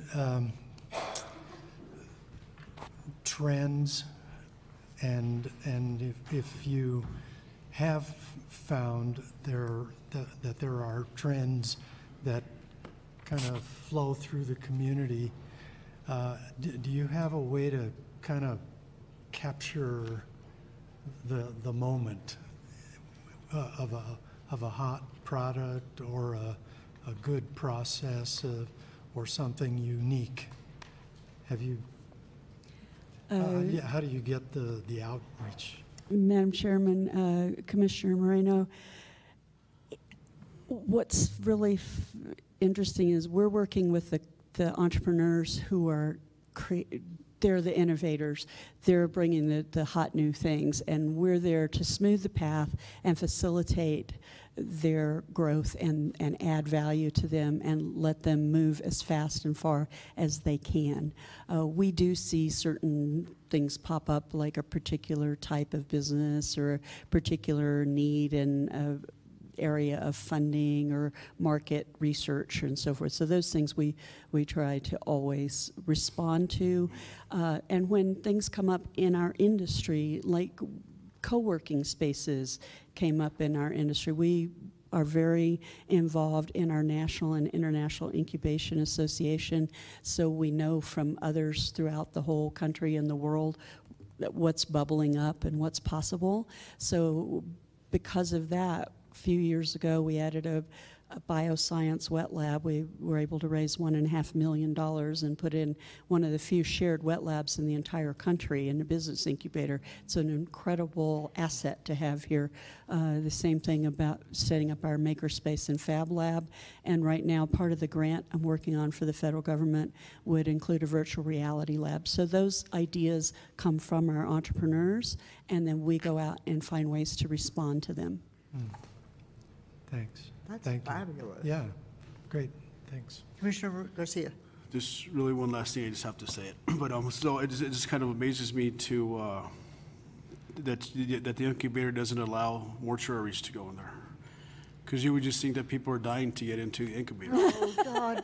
I knew that was coming. And I couldn't stop. As chair, I take that on myself that I wasn't able to stop. Madam Chair, seriously, that is a city zoning law, but I really appreciate that. And do you mind if I steal that sometime and use it again? Oh, thank you. Oh, don't go there. Thank you very much, Commissioner. Anybody else? Thank you. On any straight questions? Bury that line. See, we're letting it get out of hand. Well, thank you so much for coming and giving us this update. It was incredibly useful, and we're so grateful for all the interactions because it clearly does good for the people of the county. Thank you all. Thank you. And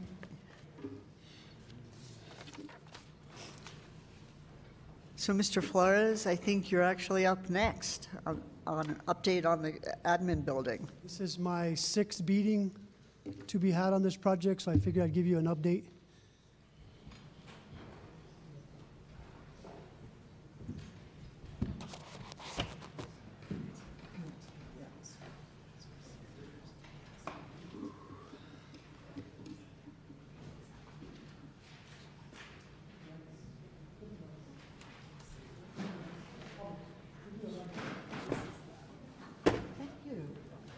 I don't know.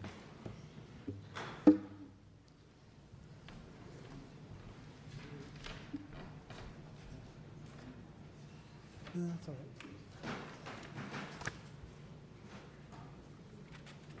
right.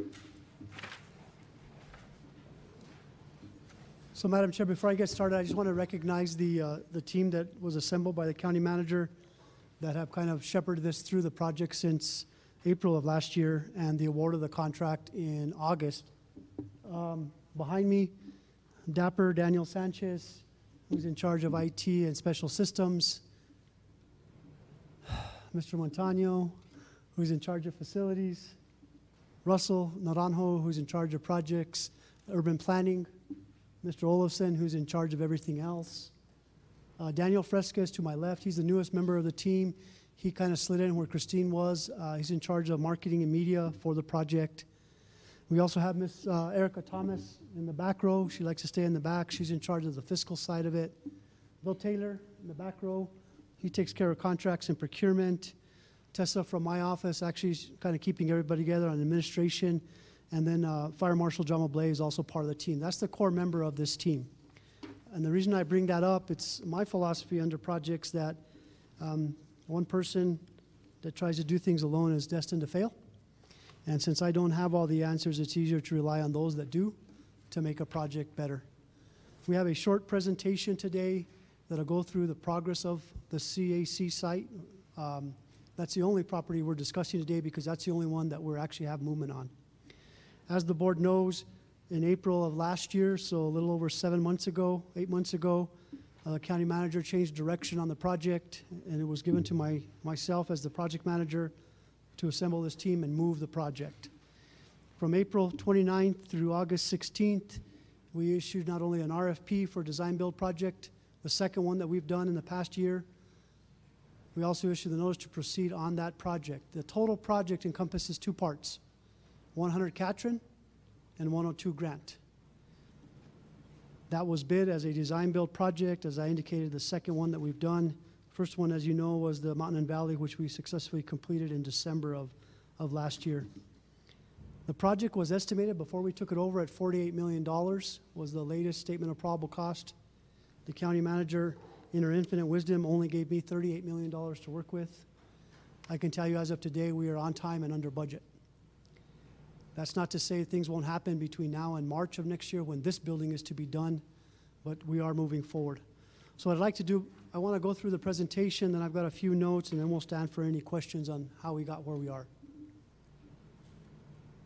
So that site there is the, go back one, Daniel. This is going to start off, that's the old Judicial Complex.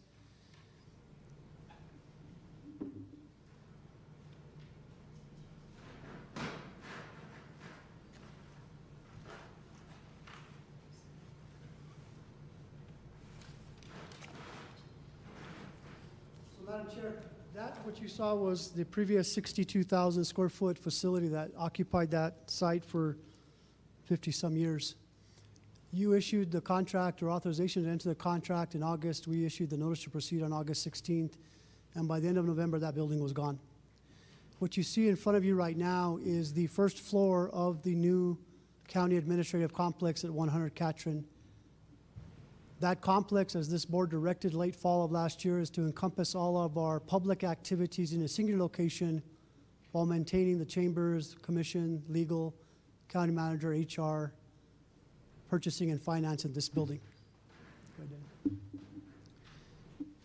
That area that you see now is first floor. That first floor is what I consider the first level off of Grant.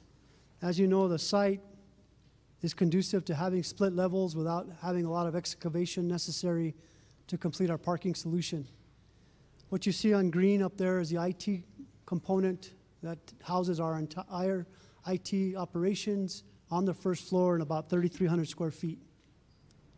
The next thing that pops in is the assessor's office, including his private conference room, which will also be located on the first level of parking on Grant Street, which is the public entrance, and that's been planned for 8,300 square feet approximately. The little light blue or purple color, that's our probate office, which is about 341 square feet for 2 positions. We currently only have 1 probate judge, and we use the clerk. She's gracious enough to offer assistance through her office.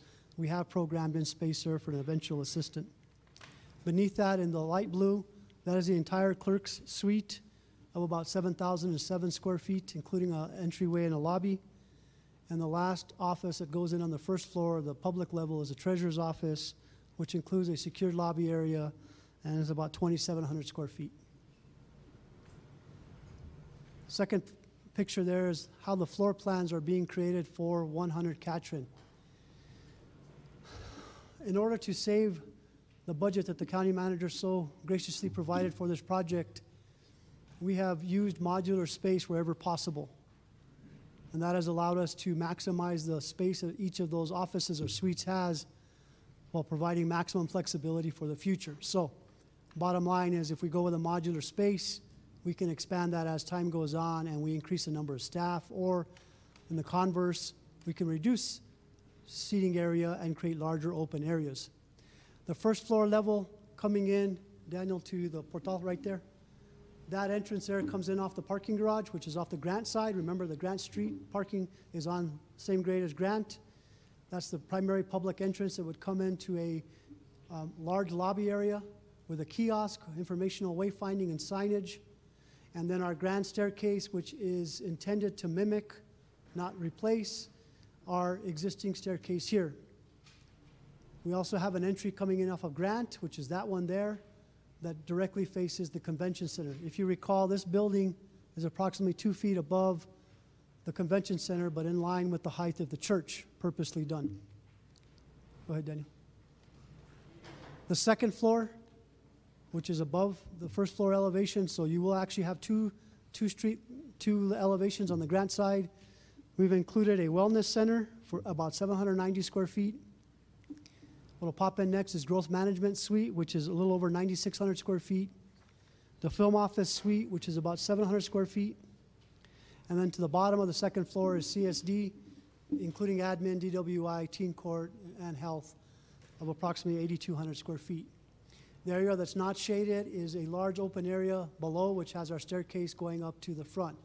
The front of this packet that Daniel left actually has a rendering of what our lobby and staircase will look like, including an homage to our western roots with some lighting in that interior. If you look at the second floor furniture plan, we've developed the same model that we have on the first floor by maximizing the site, but also allowing flexibility, either plus or minus whenever the county grows or has better efficiencies built in. We have large conference rooms on the second floor along the corridor, and we also have a conference room that's facing the Sangre de Cristos, which is to the right, above Grant right there. That's a glass enclosed conference room. The thought was we will have outdoor weddings, et cetera, there on the balcony that is actually functional facing the convention center. This is a flyover that has been produced by James. We get this flown every 2 months. What you see there is actually the first floor coming up. By this Friday, we'll have slab-on-grade foundations poured, but you can see your building taking place in approximately 2.5 months. That rendering is from basically an aerial view facing northeast. Our building is there in the center, of course, as it should be, with the parking level coming off a grant at grade plus 3 feet. The convention center is behind that, and the El Corazon condominiums are to the left of that property there. We have built in a large courtyard. Go back one, Daniel. We have built in a large courtyard in there that has a full river that is a system that we've put together with Studio Southwest that will actually mimic a flowing river. If in the event we ever get rain in Santa Fe, we'll actually create an element that waters our planting areas, both the upper and lower level. This is the rendering facing east, or at the corner of Catron and Griffin. That's where the large community park is going. And the facade, that's the parking garage that's on the same level as the Griffin Street side. And you can see the slope in the property of about 11 feet. Thanks to Mr. Olafson's insistence, we kept all but one of the existing large trees on the property. So we've been able to maintain our landscaping with the large trees that have been there for at least 50 years. This is the rendering facing east from the public parking, coming in towards the main entrance of the building. You can see our lettering will complement the original lettering that John Gaume had produced for this building. Go ahead, Daniel. This is an aerial from the corner of Catron and Griffin, so if I were a bird, I'd be standing on top of the dog sculpture that's on the corner, a really tall bird. And you can see we've set ourselves away from the streetscape, also provided a large degree of massing, which was one of the comments from the public. Interesting to note, in the upper left-hand corner, that is your existing building. You are sitting in that second-story structure to the right.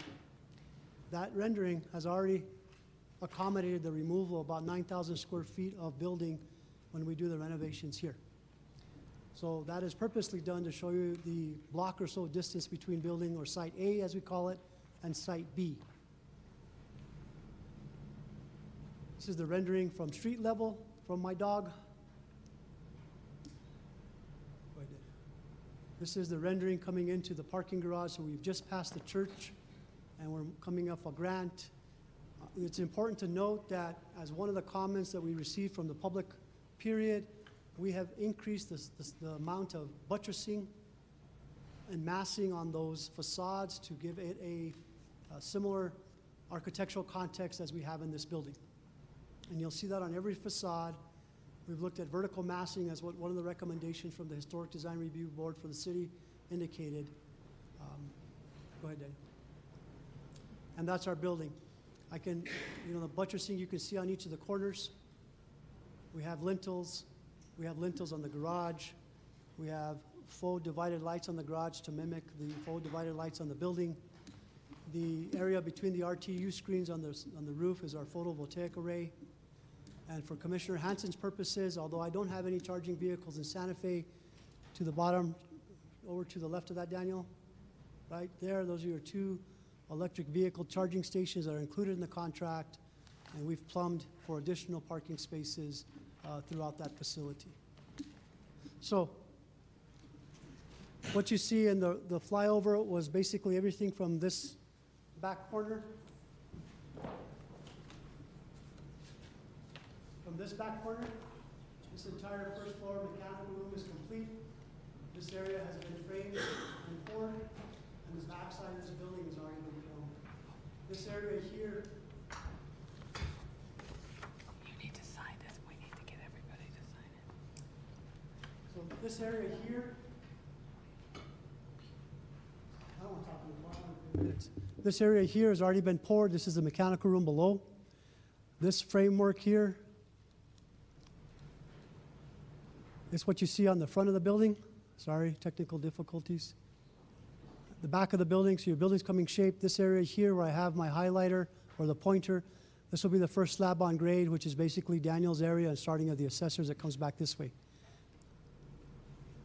This project was awarded at $27,920,000 without gross receipts tax. We've lost 22 days due to weather, which at this point in time is not a concern. We are still on track to be complete with Site A or 100 Katrin by the end of August of this year, which will allow us in 3 weeks to conduct 4 moves. I don't think the board realizes when that site is complete, we have to move people out of this building into that building. We have to move staff out of the Bochum building into that building. I need to move people out of community services on Galisteo into that building. And then I need to move people that are left in this building into Bochum. So there's 4 moves involved in just that building being completed. Then once this building is completed, I move everybody out of Bochum back into this building that remains here, and I move people from HR into this building, and we vacate that one. So this project encompasses, probably of the 313 projects I've done, probably the most convoluted transition plans I've ever been involved in. 6 moves, 6 different furniture installs, IT testing and cutover. We have fixed assets to dispose of. We have storage transition, parking transition, et cetera. That's where the building and project stands today. I can report again, we are on schedule plus 22 days. We're on budget, and we're on schedule to be complete with the entire project by March of 2020. And I'll stand for any questions.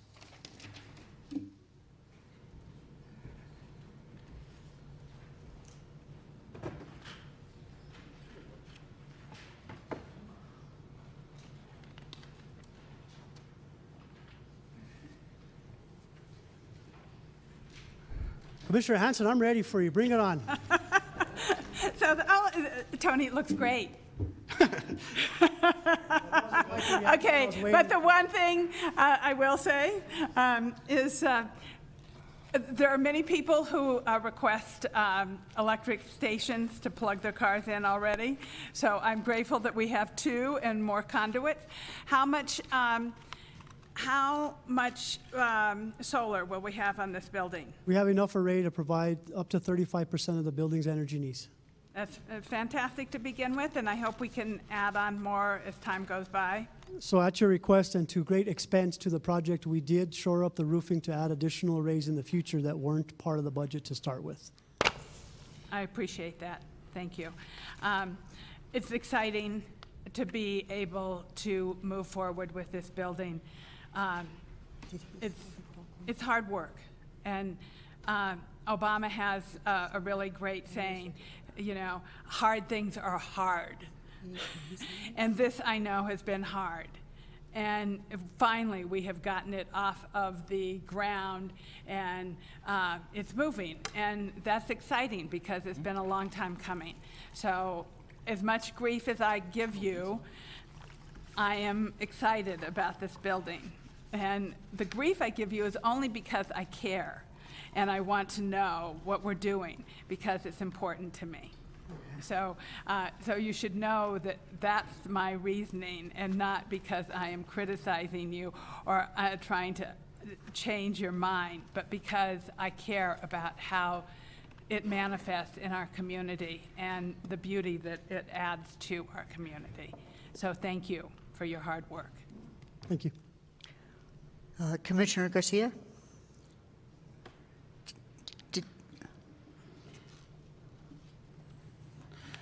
Well, I guess I don't know where to start. Actually, Tony, Manager Miller and Tony and his team, it's anybody that knows projects out there, amazing job, Tony. I actually get chills telling you that because you're doing an amazing job, you and your team, and with Manager Miller's direction, you guys are doing an excellent job. For those of you that haven't been here for a while, many years, this project, just amazing the way it's moving and the time. So congratulations on that. You're doing an excellent job. In regards to the $27 million, once again, we're still on time, you said, right? Yes. In regards to $27 million, thank you for staying under budget. That's actually very important, I believe, to myself anyway, as a county commission, is just being on time and being within the budget. Ms. Miller, if you want to cut some more money from the project, I'm okay with it. No, to be clear. So just to let you know, just a great job of what you guys are doing. Just a couple of little kind of funny things. The tree that Mr. Olofsson has been wanting there, that's not a Chinese elm tree, right, or an elm tree? No, good. Just once again, Tony and your team, Manager Miller, amazing. Great job. Madam Chair. Thank you. Commissioner Roybal. I actually just want to ditto the same thoughts and appreciation to you guys. You've done a great job, and it has been, I know it's been a lot longer than I've been here, but I've been sitting on the board for 4 years already. And, you know, I know that we've been talking about it for some time even before then, so I appreciate it. I'm excited to see it, that it's actually coming. We're going to start seeing walls going up here soon, so great job. Thanks, Tony. And thanks to all the staff that's involved. Commissioner Garcia. And just I know one thing, Tony, and your team, obviously, I know you had some challenges with some different people moving into the building. Some departments wanted to be in there, some departments didn't want to be in there. But I think what we need to look at from the larger aspect is when you walk in the front of this building, there's a plaque to the right and a plaque to the left. The plaque to the right, I believe, is a 1935-37 plaque.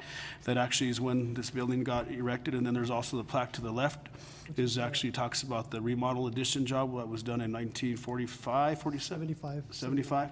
And so we just have to always remember that that building across the roadway there will outlast and needs to outlast all of us up here and every elected official and a lot of people that are in the audience. So that building needs to remain there for a long, long time. So I just want to let you know that coming from my standpoint, sometimes don't feel what the color is inside the building because I'm not going to be there forever. So thank you, Madam Chair, Commissioner Garcia. I think that's an excellent point. I think you and I have done many of these together for a long time. I forgot to point out that besides some of the massing elements and the buttressing, we have listened to the concerns. We've included staircases from the first level parking down to the park. We moved the building 25 feet away from our property line closest to the church because they requested some additional sidewalks in there, even though it's on county property. That did cost us some parking spaces. So we started at a much larger number and we've had to reduce that. My point is, in order for this building to be sustainable, not only from an ecological, habitable standpoint, but long term, we've had to make some accommodations and reduction of sizes and other elements to be able to stay on task and on budget. So I think the design and the construction that you see going up right now will outlast my lifetime anyway. So we are moving in that direction. And then also just in regards to that note, I'm glad that you actually work with the church because, you know, you and I were actually working on some of these projects. And when we actually did work with the Presbyterian Church and we actually gave them a zero lot line, I believe we actually gave them some footage on our property. So I'm glad that we're actually showing them that we are working with them because whatever they built their beautiful facility, the Santa Fe County did work with. Yes, that's correct. It was you and I, Commissioner Garcia. Thank you. I'll still keep talking up here. So in regards to, once again, in March of 2020, we're going to be moved into that building? No, Madam Chair, Commissioner Garcia, let me go through the time frame again. End of August, September, Site A or 100 Catron will be complete and punched, and we'll start the transitions, basically moving out of this building. So that building will be done in 6.5 months, ready to occupy.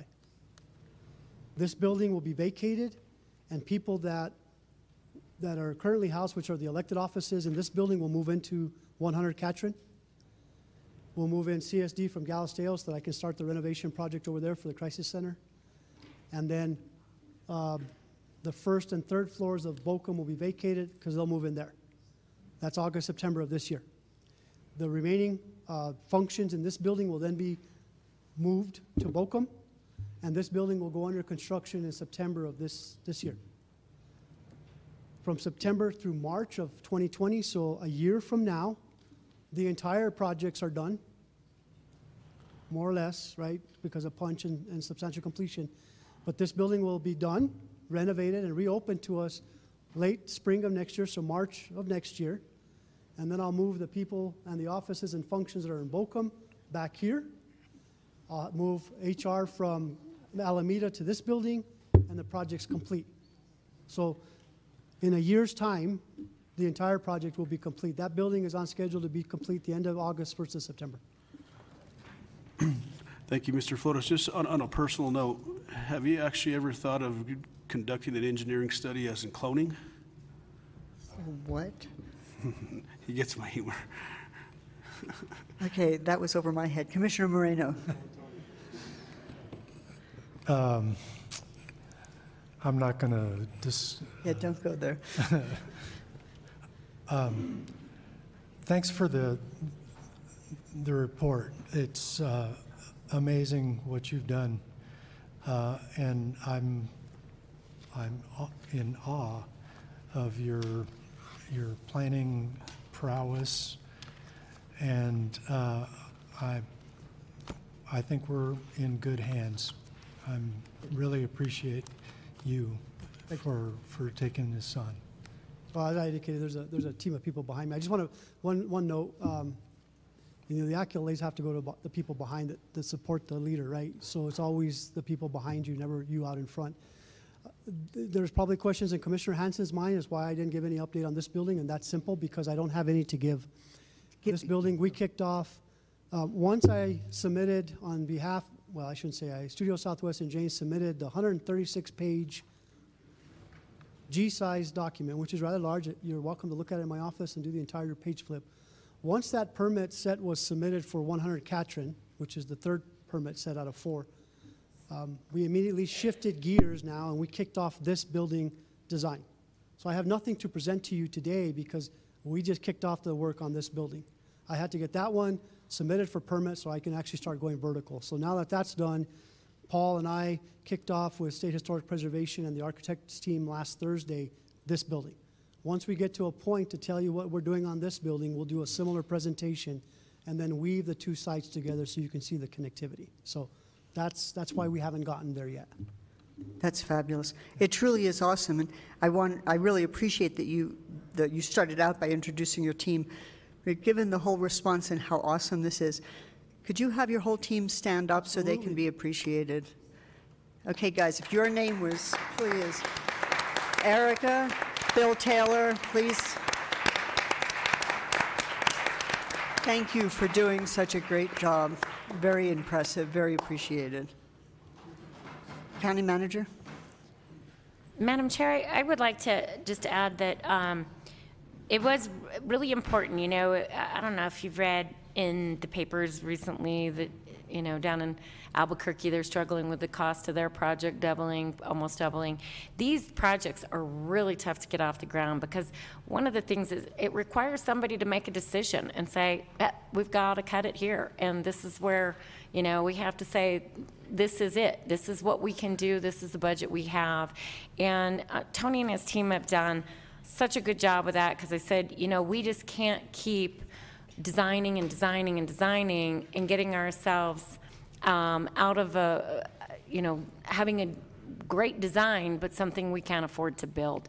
And I think, you know, that was really a key factor in what drove the way we approached this or reapproached this project was to get it to the budget that the board had approved and get it done in a timely fashion. And this team, with Tony's leadership, has really stepped up to the plate.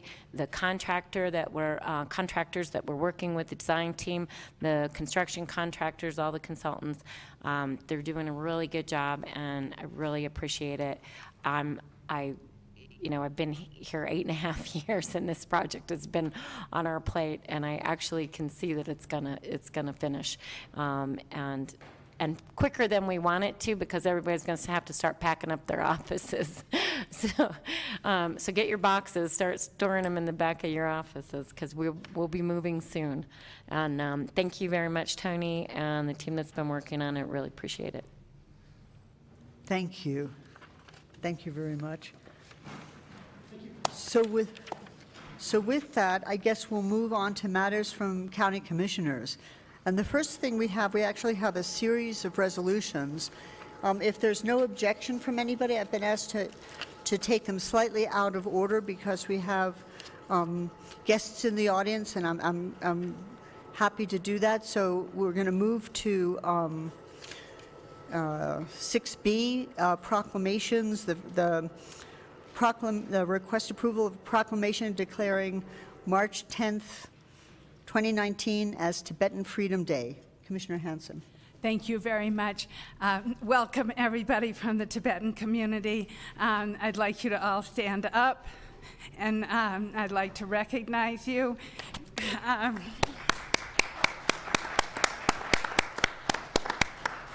This is something very near and dear to my heart. They are my spiritual family. And so it means really a lot to me. I'm sorry to be so emotional. I didn't expect that. But I have a little statement I wanted to read, and then we will read the proclamation.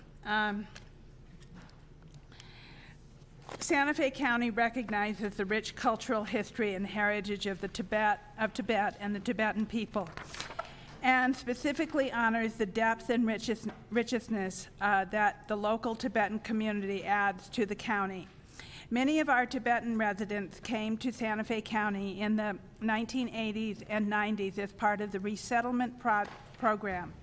During that time, many local businesses, including Jackalope and Wild Oats, gave these refugees employment opportunities, and today, after a generation, these families are employed in different aspects of local government and small business that they contribute greatly to the economic and cultural diversity of our county. As March 10th marks the 60th anniversary of the People's Republic of China hostile takeover of Tibet through genocide and the exodus of more than 80,000 Tibetans across the Himalayas, I would like to honor their experience and proclaim that March 10th of 2019 as Tibetan Freedom Day. Yay!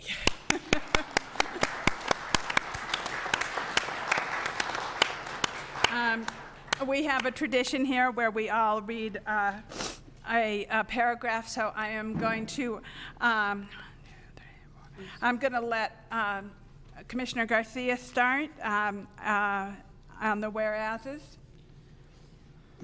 Whereas Santa Fe County recognizes the rich cultural history and heritage of the Tibet and Tibetan people, and whereas the local Tibetan community of Santa Fe adds depth and richness to the county, and whereas on March 10th, 2019, Tibetans will commemorate more than a half-century of occupation and exile and the exodus of about 80,000 Tibetans across the Himalayas, and whereas Santa Fe County supports the conclusion of the United States Congress that establish the international law. Tibet is an occupied country whose true representative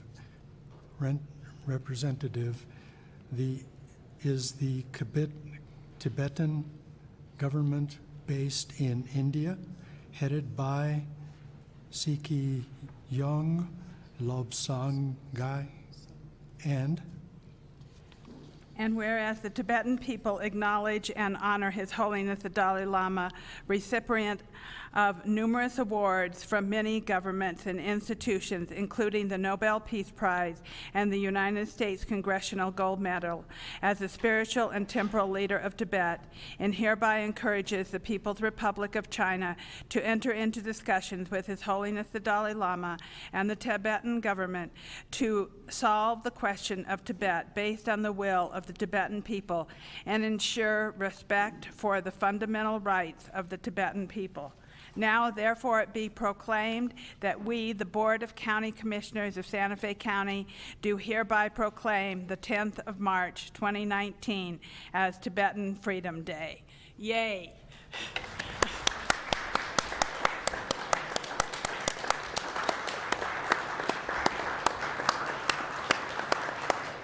Thank you all so much for being here. Would anybody like to just say a few short sentences? Don't take a picture. Oh, and could we also please have Daniel take a picture? Welcome, Lama. Thank you. Good afternoon. Good afternoon. Thank you for issuing the proclamation in support of the Tibetan people and freedom, justice, and peace. As you have mentioned in the proclamation, after 60 years of occupation by the Chinese Tibet right now is undergoing unimaginable suffering. You may have heard Cultural Revolution that the Chinese Mao Zedong implemented in 1960s, where not only Tibetans, but millions of Chinese were killed. And in Tibet, 1.2 million Tibetans were tortured, persecuted, and died of famine during the Cultural Revolution.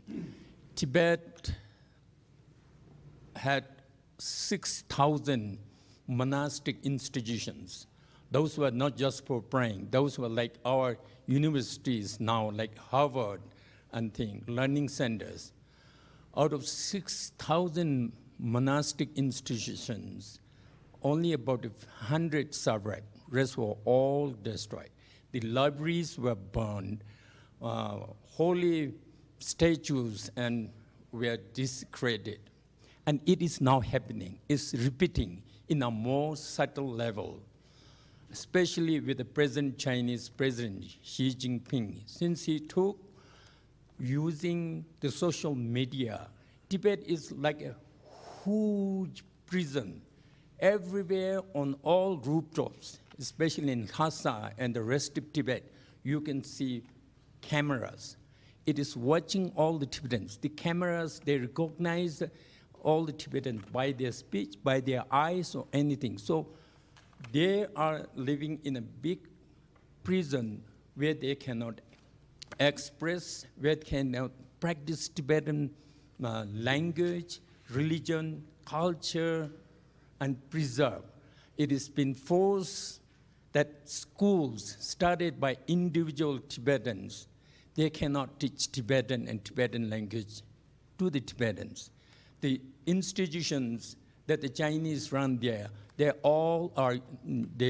have to use Chinese as the main language, and Tibetan language is discouraged.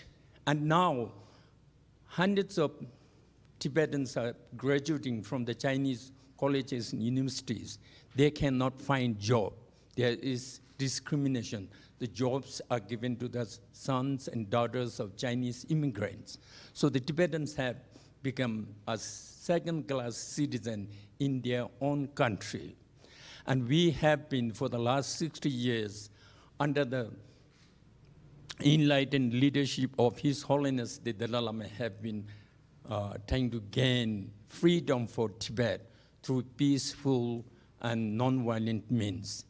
His Holiness the Dalai Lama, since 1974, he has declared that we don't ask for independence.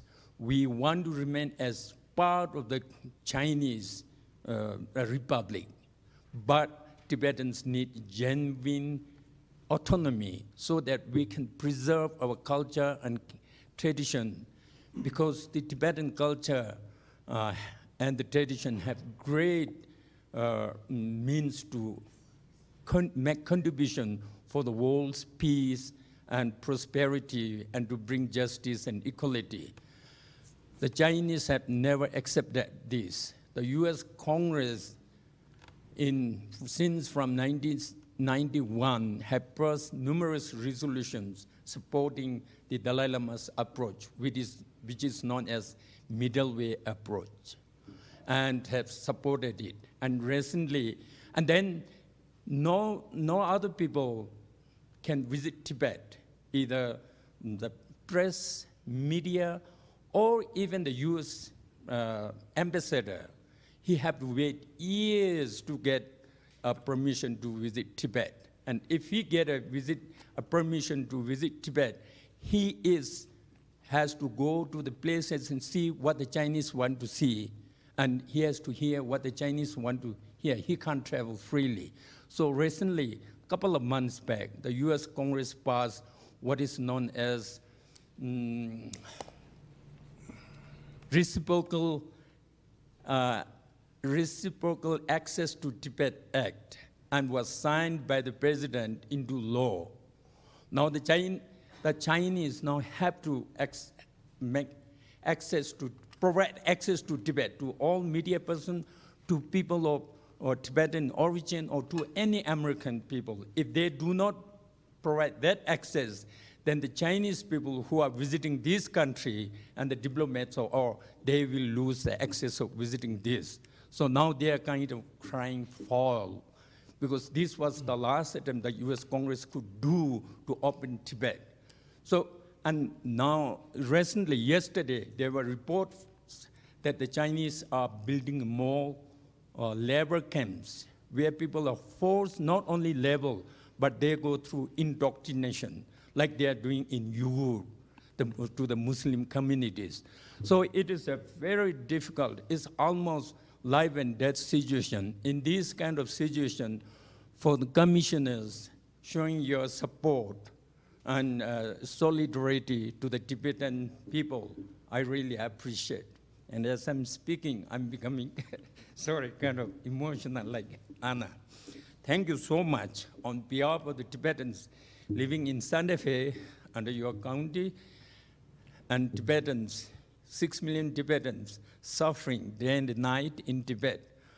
From deep of my heart, I thank you all. Thank you so much. Thank you. So we want to take a picture, but I just wanted to say a couple of comments, Madam Chair. What a history lesson that I just learned up here in a matter of 5 minutes, and thank you for your words. And now I understand a lot more than I ever understood about Tibet. So thank you for those words. Also, you have to know that you're always welcome in this chamber. You're always welcome to come in and address the county, whatever you all would like. Sure, you're always welcome in this public building. And just once again, thank you for those words. Appreciate that. Thank you. Others? Commissioner Moreno? Thank you, Madam Chair.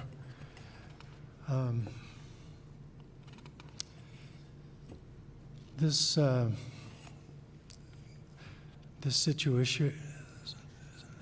situation is wrong, in my opinion, and I don't know what can be done from this vantage point.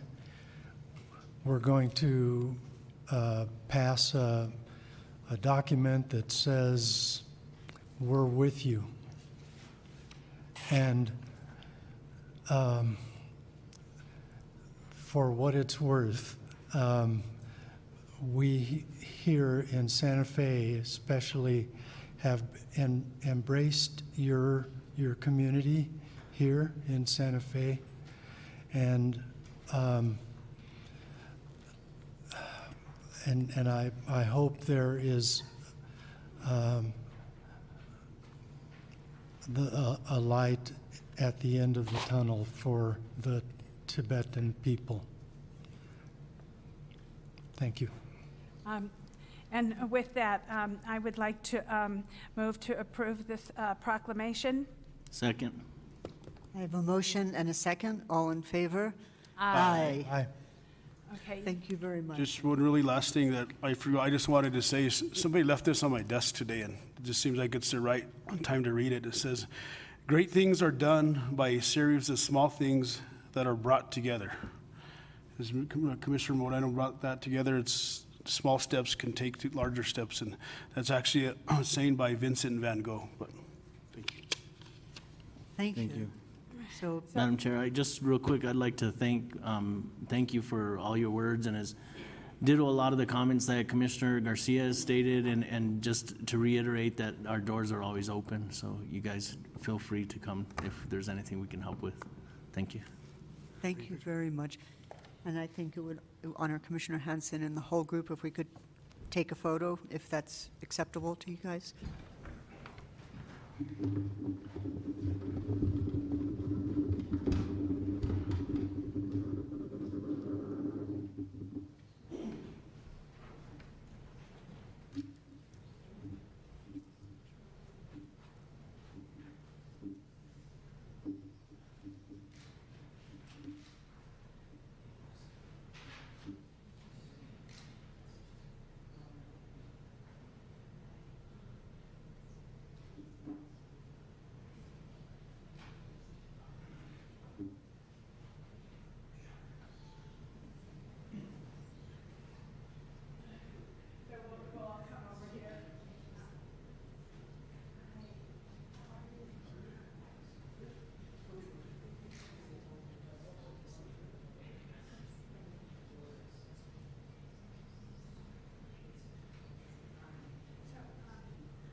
saw you doing that.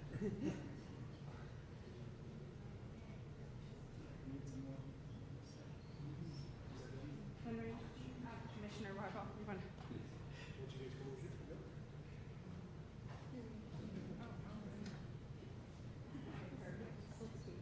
We're going to be able to see all this.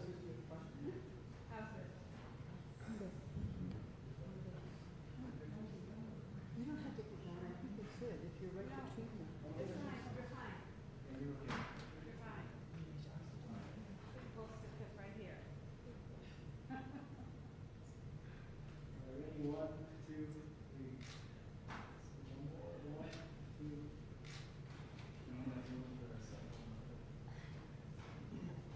One more.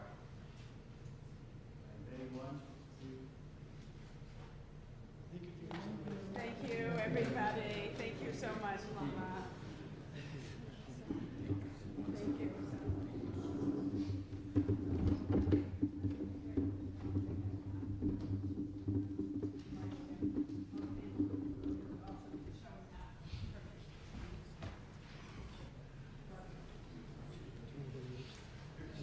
Shouldn't I just go back to the beginning, or should I?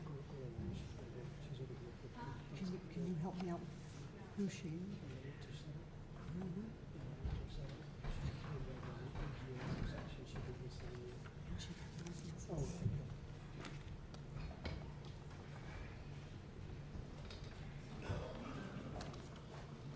So just to have completeness, I'd also, and for similar reasons, like to move on to the next proclamation. I believe we have Elena Tesoro here, and if Elena, if you can come up. This is 6B2, and it's a request to approve a proclamation proclaiming the month of March 2019 as Certified Government Financial Managers Month.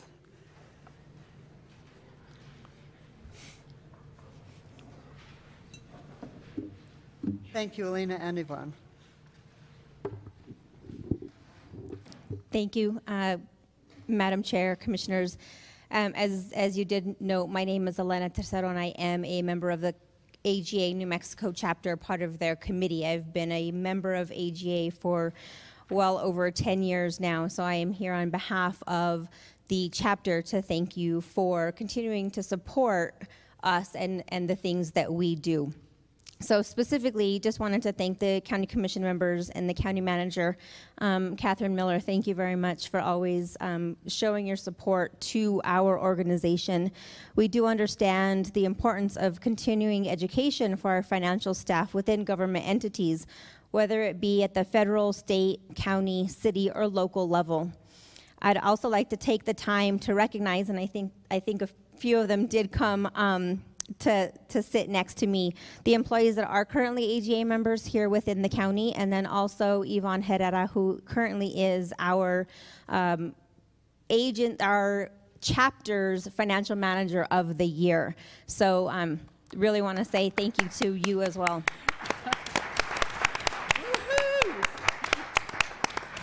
And so one thing that we really do within AGA is continuing education. Our certified, our CGFM, Certified Managerial Financial certification is a 3-part exam, and the members of the chapter can come to us. We do have all 3 series of the study guides available to them for free.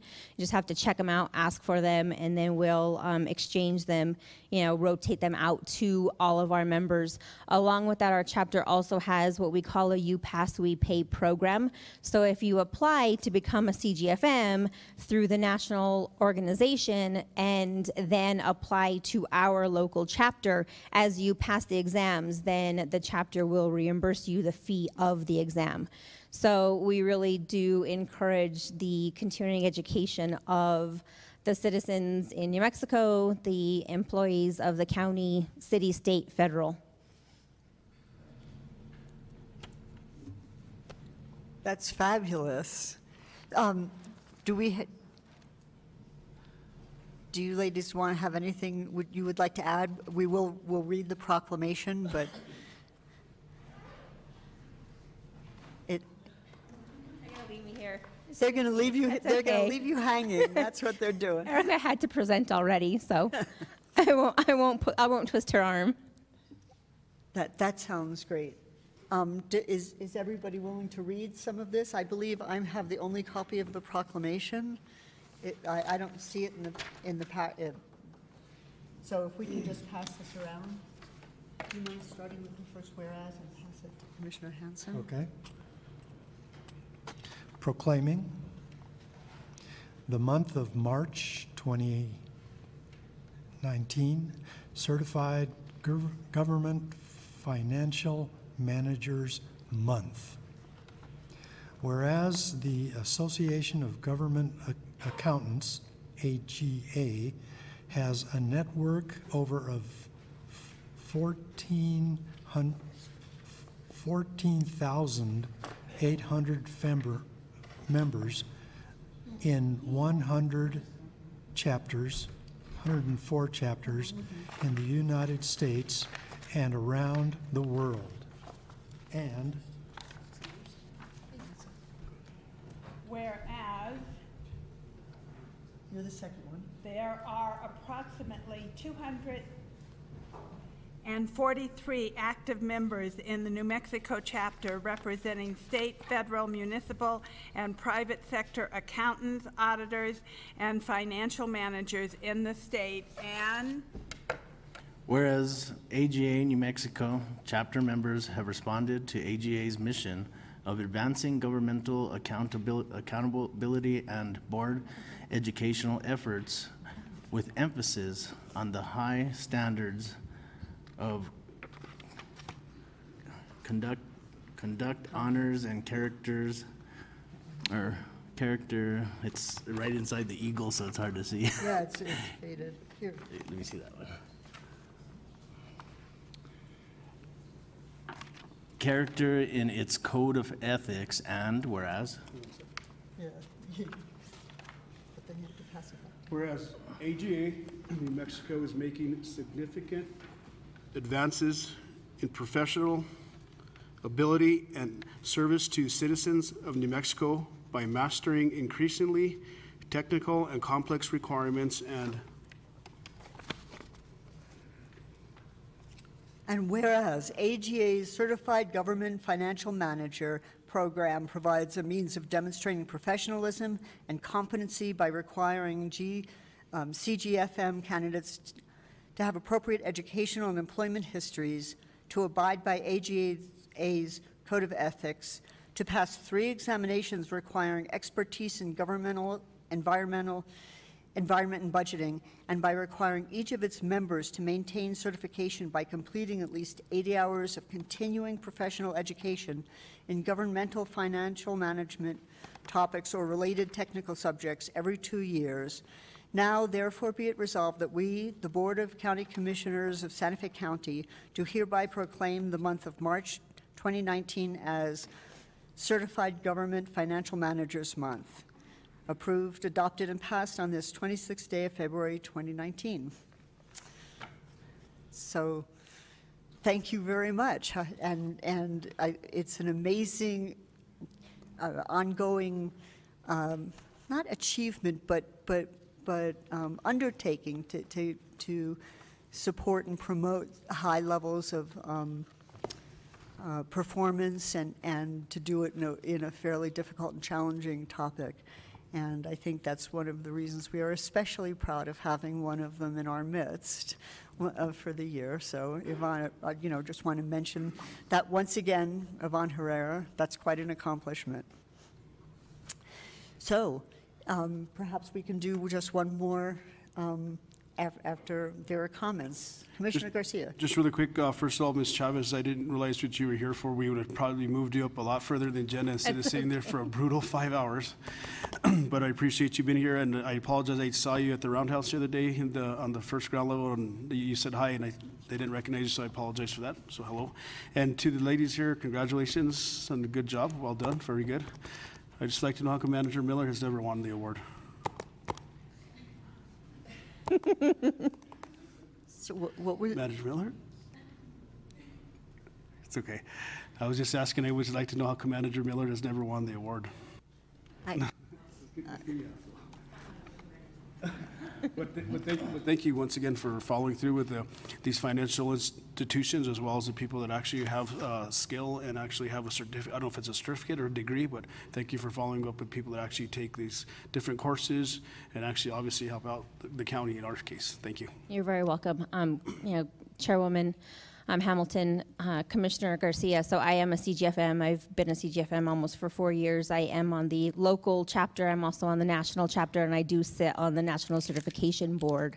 So this is my second term on it. So I do assist even from the back end to help prepare the questions, to make sure that our certification is happening appropriately amongst others that are throughout the nation come together every quarter to help our national board. So I really do enjoy it, and am glad that we have something like this here in New Mexico. Fantastic. And also one last thing, I'm sorry, it's Mrs. Tercero. That's okay. I am both. Well, thank you very much. Let's, if we don't mind going down, we'll have a certificate.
Aren't they right after each other? I think they are. To be there with you? Yeah, so I'd like to move back to the resolutions under 6A, Matters from County Commissioners. The first resolution, A1, is opposing the Environmental Protection Agencies and Corps of Engineers proposed amendment to WOTUS. Commissioner Hanson.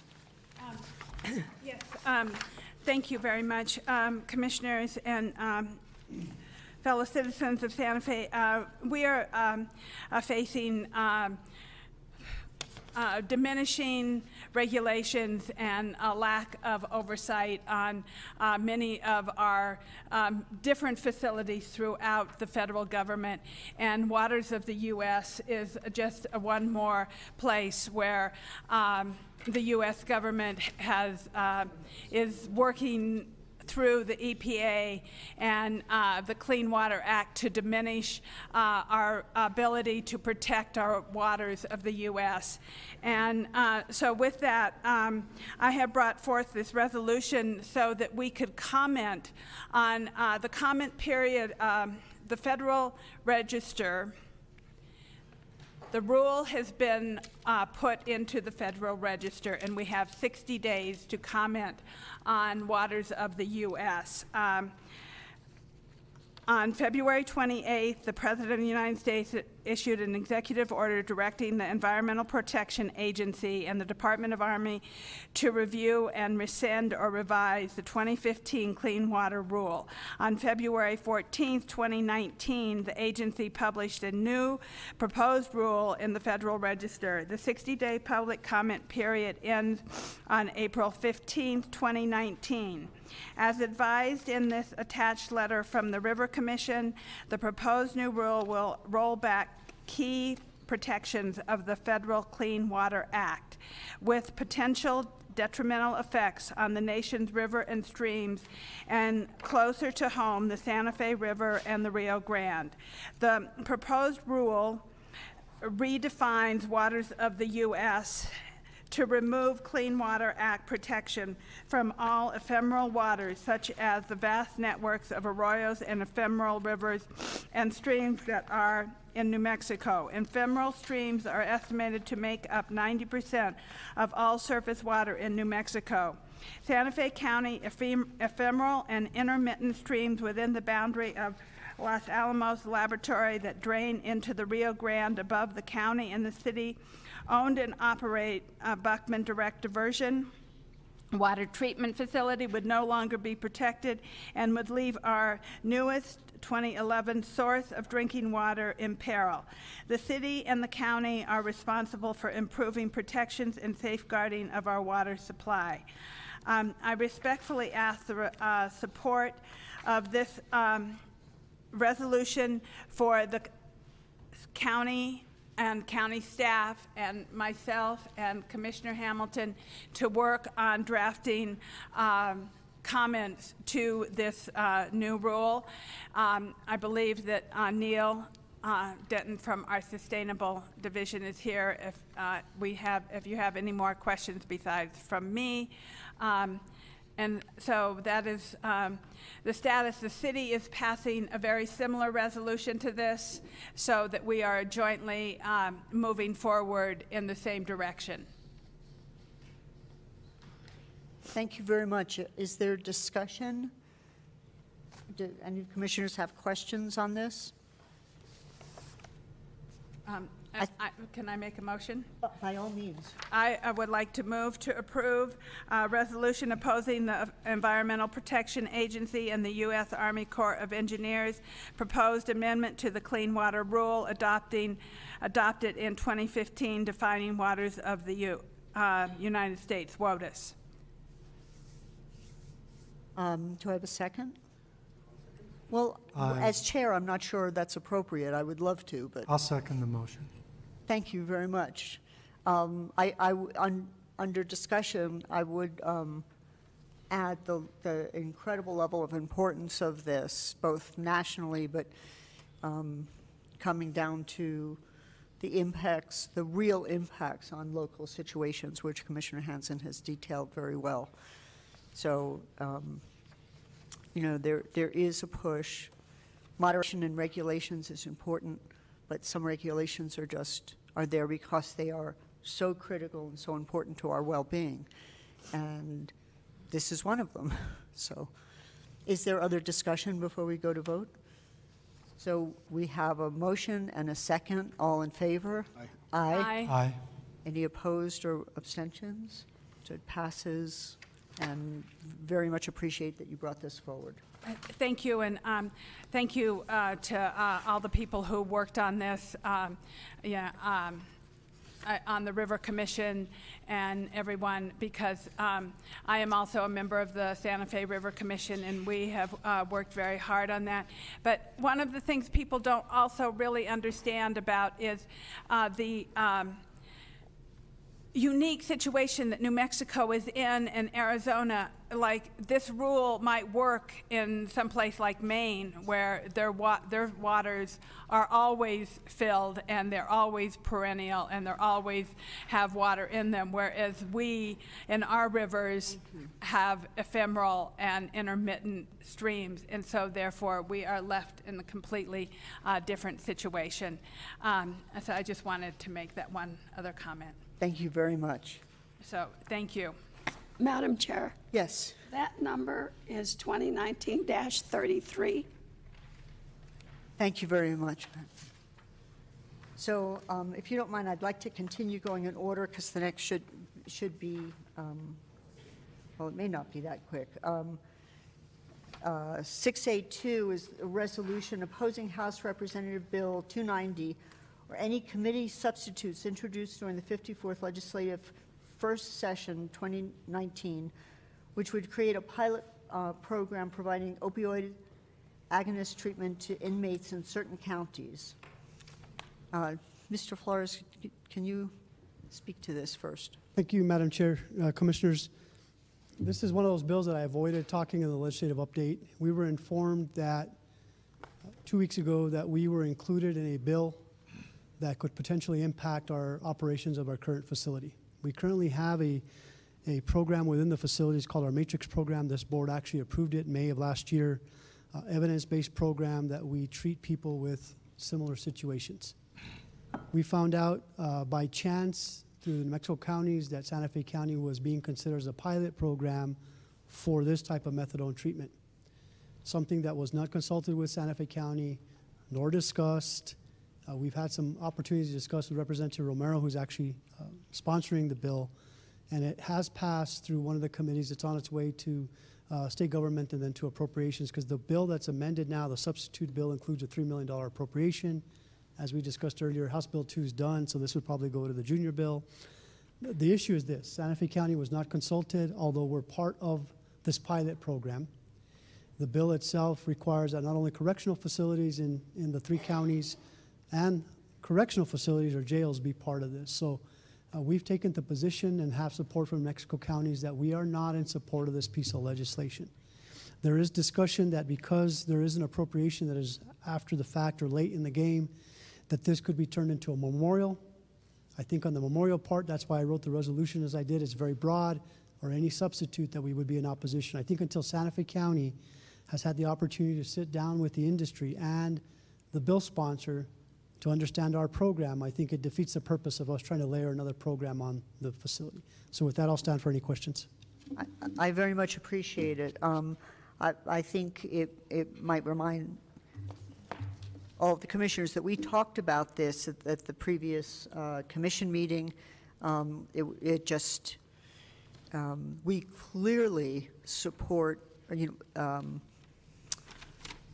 programs that are intended to help with the opioid crisis, with that through our correctional system, evidenced by the fact that, as Mr. Flores pointed out, we have the Matrix program, and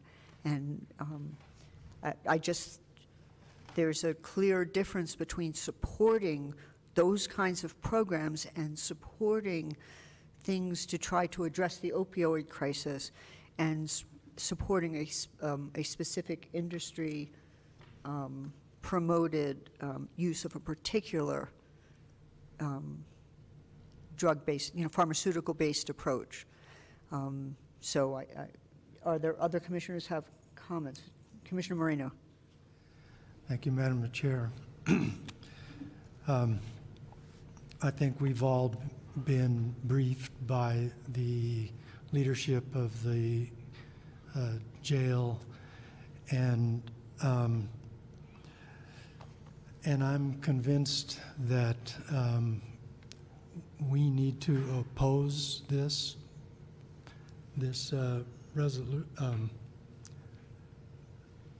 move to put us in the list of cooperating with the program. It doesn't make sense to me that you could give drugs to people who are already addicted and trying to treat them by giving them yet more drugs. That's insane. I strongly oppose what this that move to put us in this list. Commissioner Garcia? I didn't hear the first part of the testimonies, but just regarding Commissioner Moreno's comments, I don't know whether I've seen any studies for or against this type of dosage prescription. So, like I said, I don't know any pros or cons against this, but since you guys are going to go against it, what you might want to do is you might want to be opposed to bill, I think it's House Bill 290, as well as any memorial that's out there, because of the memorial. You did? Yeah, the way Mr. Flores explained it, that's why there's the line about or any, Introduce legislation, okay. yes, I get it. any replacement substitute, sorry. But that is a good point, Commissioner Hanson. Yeah, I would like to move to approve. Second. We have a motion and a second. All in favor? Aye. Aye. Aye. Any opposed? Thank you, and thank you for developing this. I'd actually like to go... Madam Chair. Yes, thank you very much. 2019-34. Thank you very much. I'd like to go down to E, which is the request for approval of position and comments made by Commissioner Hanson about the DNFS board public hearings. Commissioner Hanson. Thank you very much.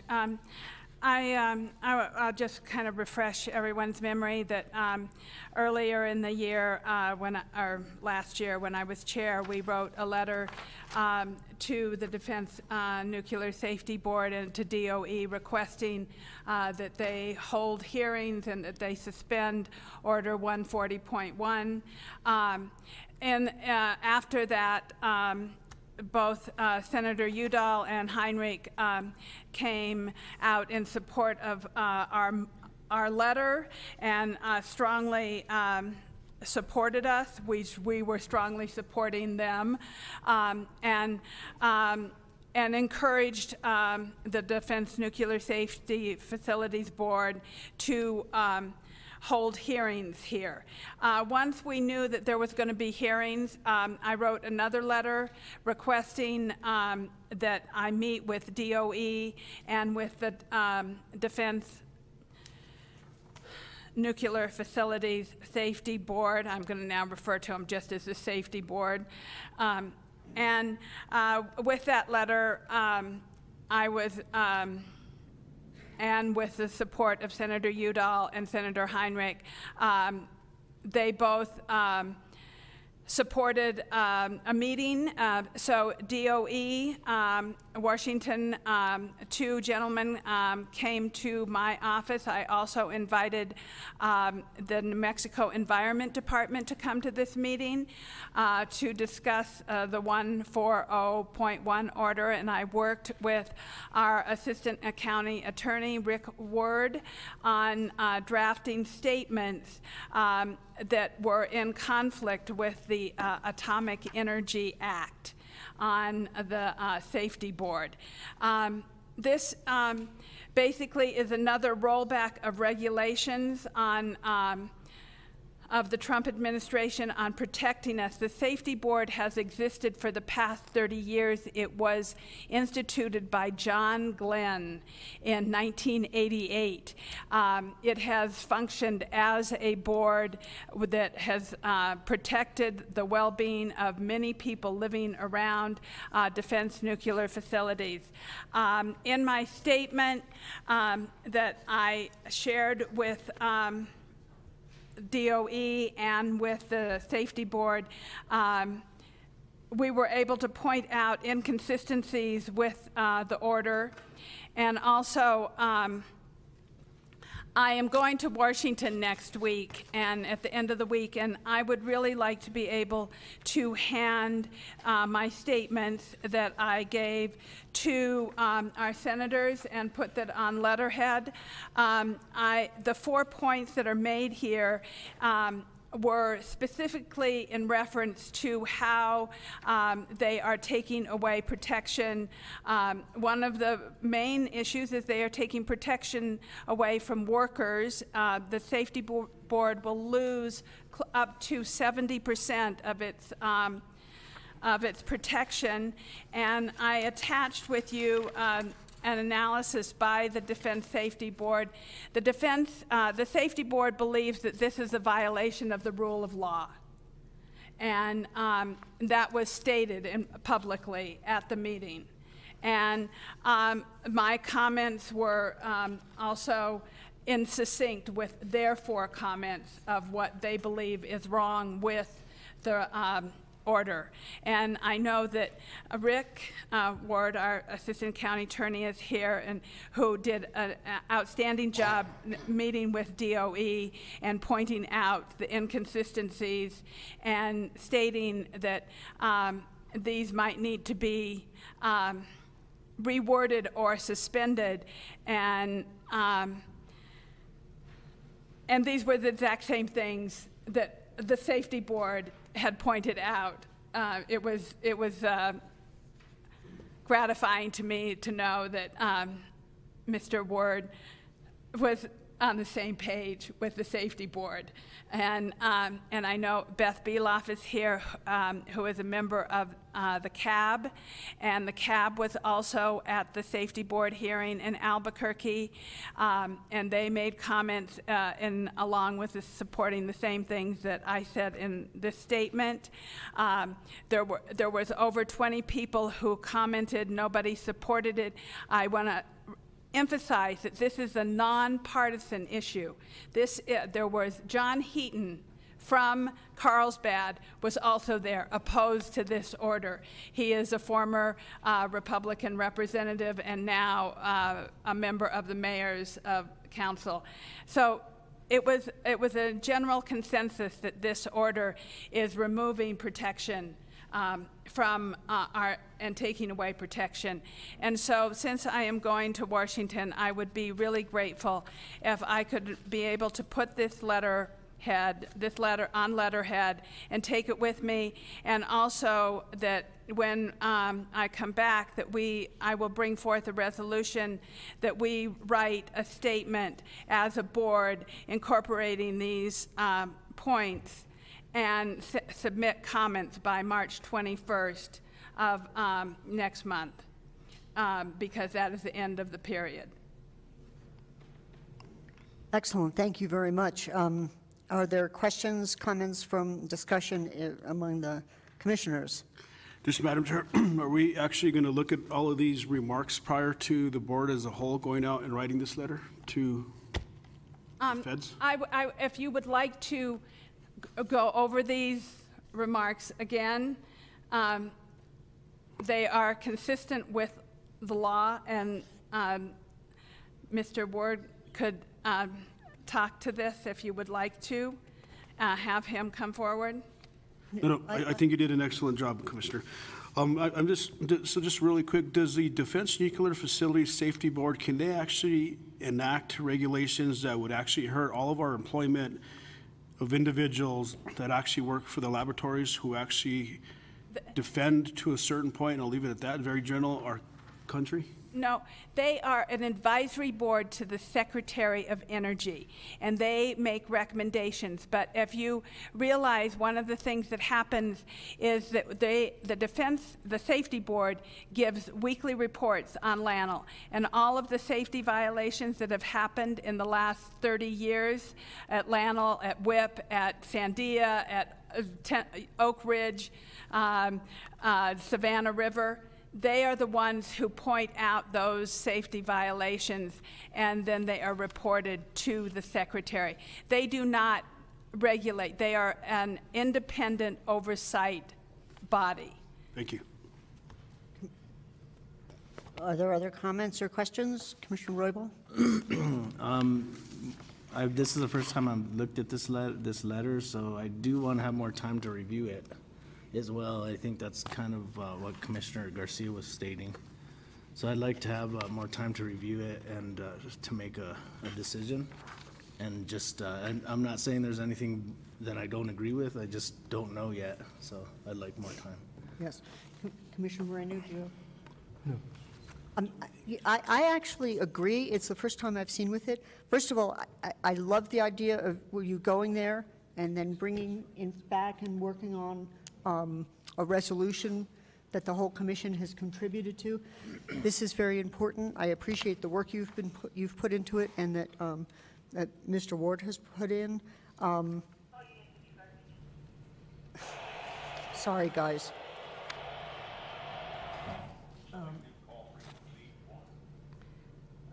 I thought I had turned it off. but I haven't had a chance to review it either.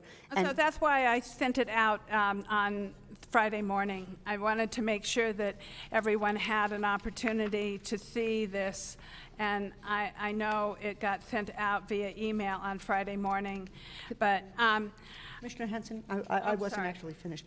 I actually appreciate that, but it got sent incognito. I didn't see it. I didn't realize what piece was coming forward. And I think we have the opportunity to act as a whole board and support you in doing, full board comments and a resolution at the next commission meeting. So, The only, go ahead, Manager. Madam Chair, yes. When is the end of the comment period? March 21st.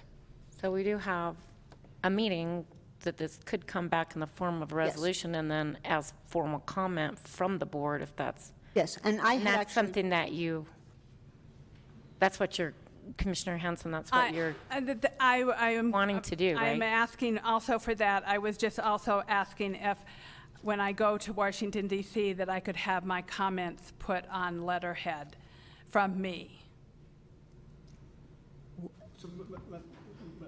Madam Chair, when do you go to Washington, D.C.? Friday? I'm going to be visiting with Senator Udall and Senator Heinrich, and I will be, and Congressman Udall, and the entire New Mexico delegation I have appointments with so far. Friday. And Friday? so I am asking that, I mean, I can certainly give this as my own comments, but since earlier on, and I did share with you the letter that we originally wrote, and attached to the letter we received from Honorable Anna Hanson, Chair of the County Commission, the county borders Los Alamos, and where a number of lab employees live. On behalf of the board, Chair Hanson calls on you to suspend the implementation of this order, 140.1. So, that is basically what I am asking in this document, but I have specifically, with the advice of Rick as Assistant County Attorney, hit upon the main points that create complete problems with the statute that created this. One of the board members said at the meeting that she had a statute that she was going to follow and that she was not following an order by DOE, because this is what we have commented on in my comments. Right. I mean, so, Madam Chair, why don't we do this? As an elected official, you have the right to write any letter you like for your district. And so in my opinion, just skimming through this district here, it seems like the letter's fine. It's actually coming from you. And then if we bring this forward at the next meeting and the 2 other commissioners or 3 other commissioners, whatever the count is, allows for the resolution to go forward, maybe you could put in here that you are currently working with the remaining Board of County Commissioners to draft a resolution that will hopefully come forward.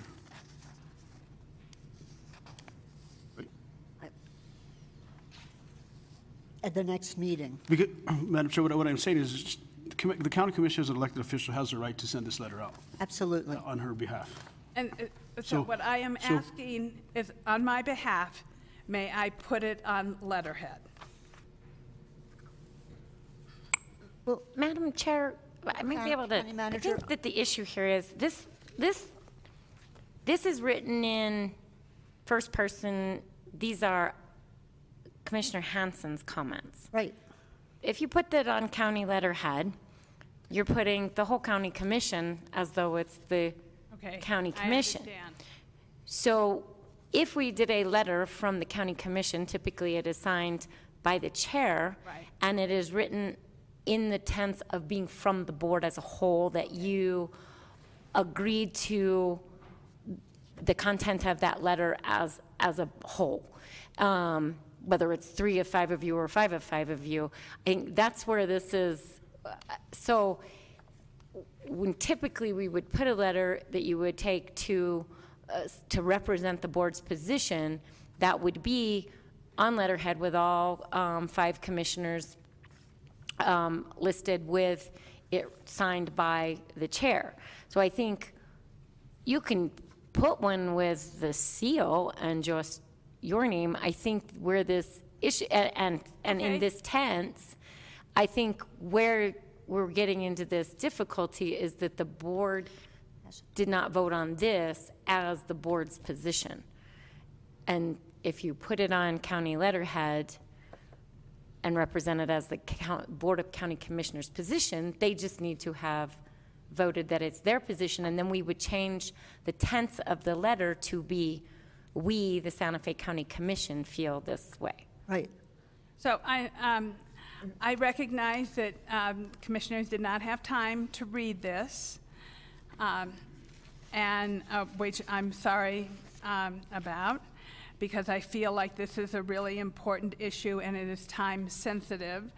But I will put this on a piece of letterhead with the seal and without everybody's name on it, and I will take it to Washington as my own statement, because I believe so strongly that this is such an important issue, the fact that our country is being undermined and that we are losing the protection of such an important board, that they are standing up there but on their own saying that the rule of law is being broken,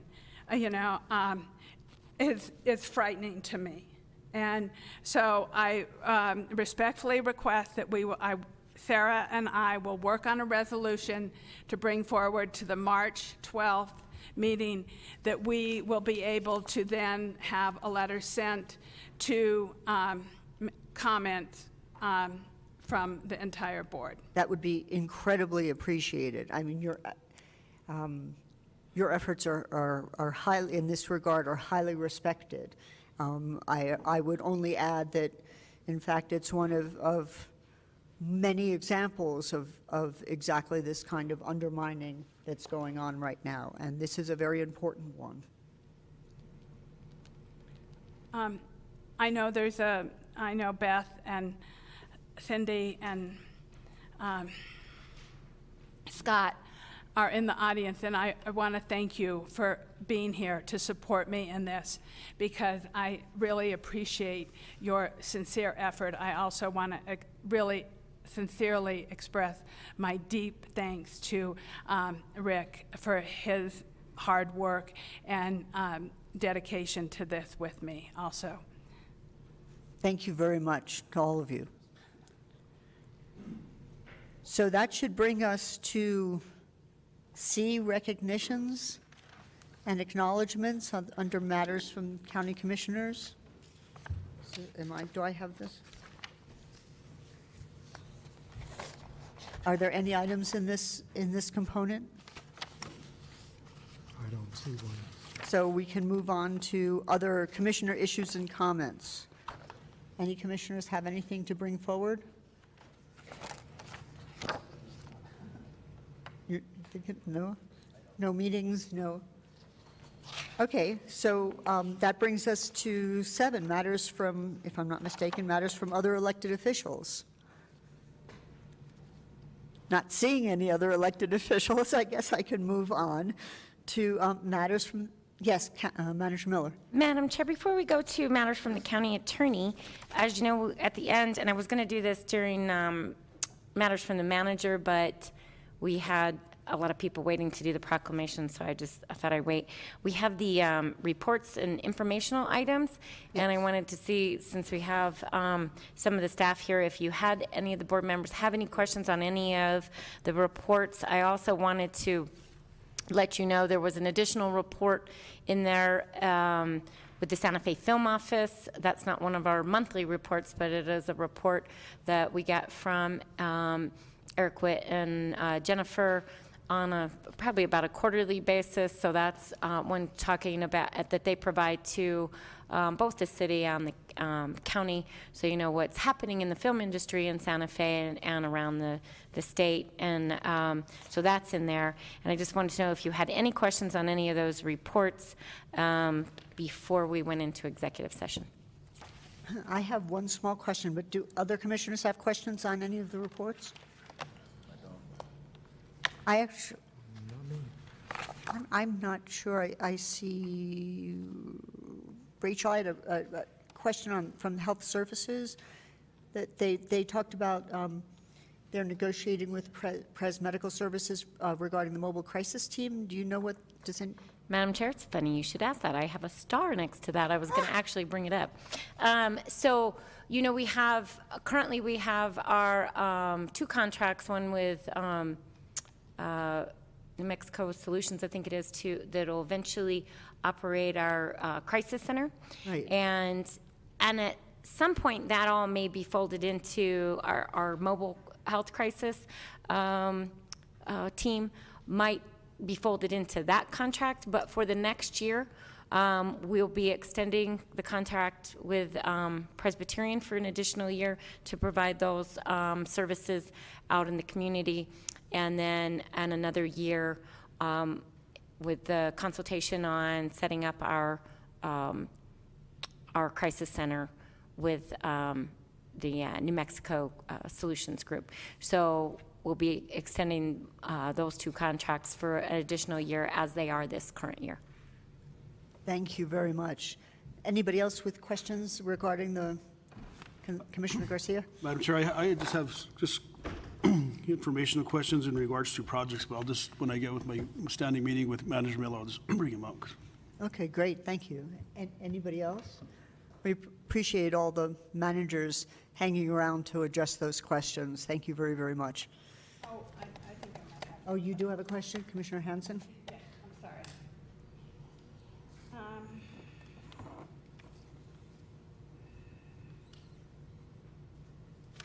I don't see anybody. I have a quick comment while Commissioner Garcia. I'd just like to recognize an individual out there that I've known for quite a while. They actually left Santa Fe County for a while, and they came back to Santa Fe, City of Santa Fe, and they actually do a good job, a great job actually, at their reporting, and that's Mr. Chacon from the New Mexican out there. Welcome. It's very nice to him. I get it. It's very nice to see you here. Okay, I wanted to know, since we were earlier on this resolution about the opioid and that we passed, I wanted to know how many people have graduated from the Matrix program, because it said inmates who completed the Matrix substance program were given certificates in completion, but it didn't say how many people went through the program. So, Madam Chair, Commissioner Hanson, as of the 21st of February, 17 males have graduated out of 26 who were accepted. 2 males have reoffended. So we have about a 90% success rate. We currently have enrollment of 4 males, which will graduate actually they just graduated. So that makes 21 males have graduated, and we're expanding to 24 females. Okay, thank you. I appreciate that. Commissioner, go ahead. So, Tony, Mr. Flores, so what do they graduate from? So they're clean? They don't ever do drugs again? They don't ever do anything at all? Or what is the program? Madam Chair, Commissioner Garcia, so I'll read from you the narrative that I've been using for the bill that's been going through.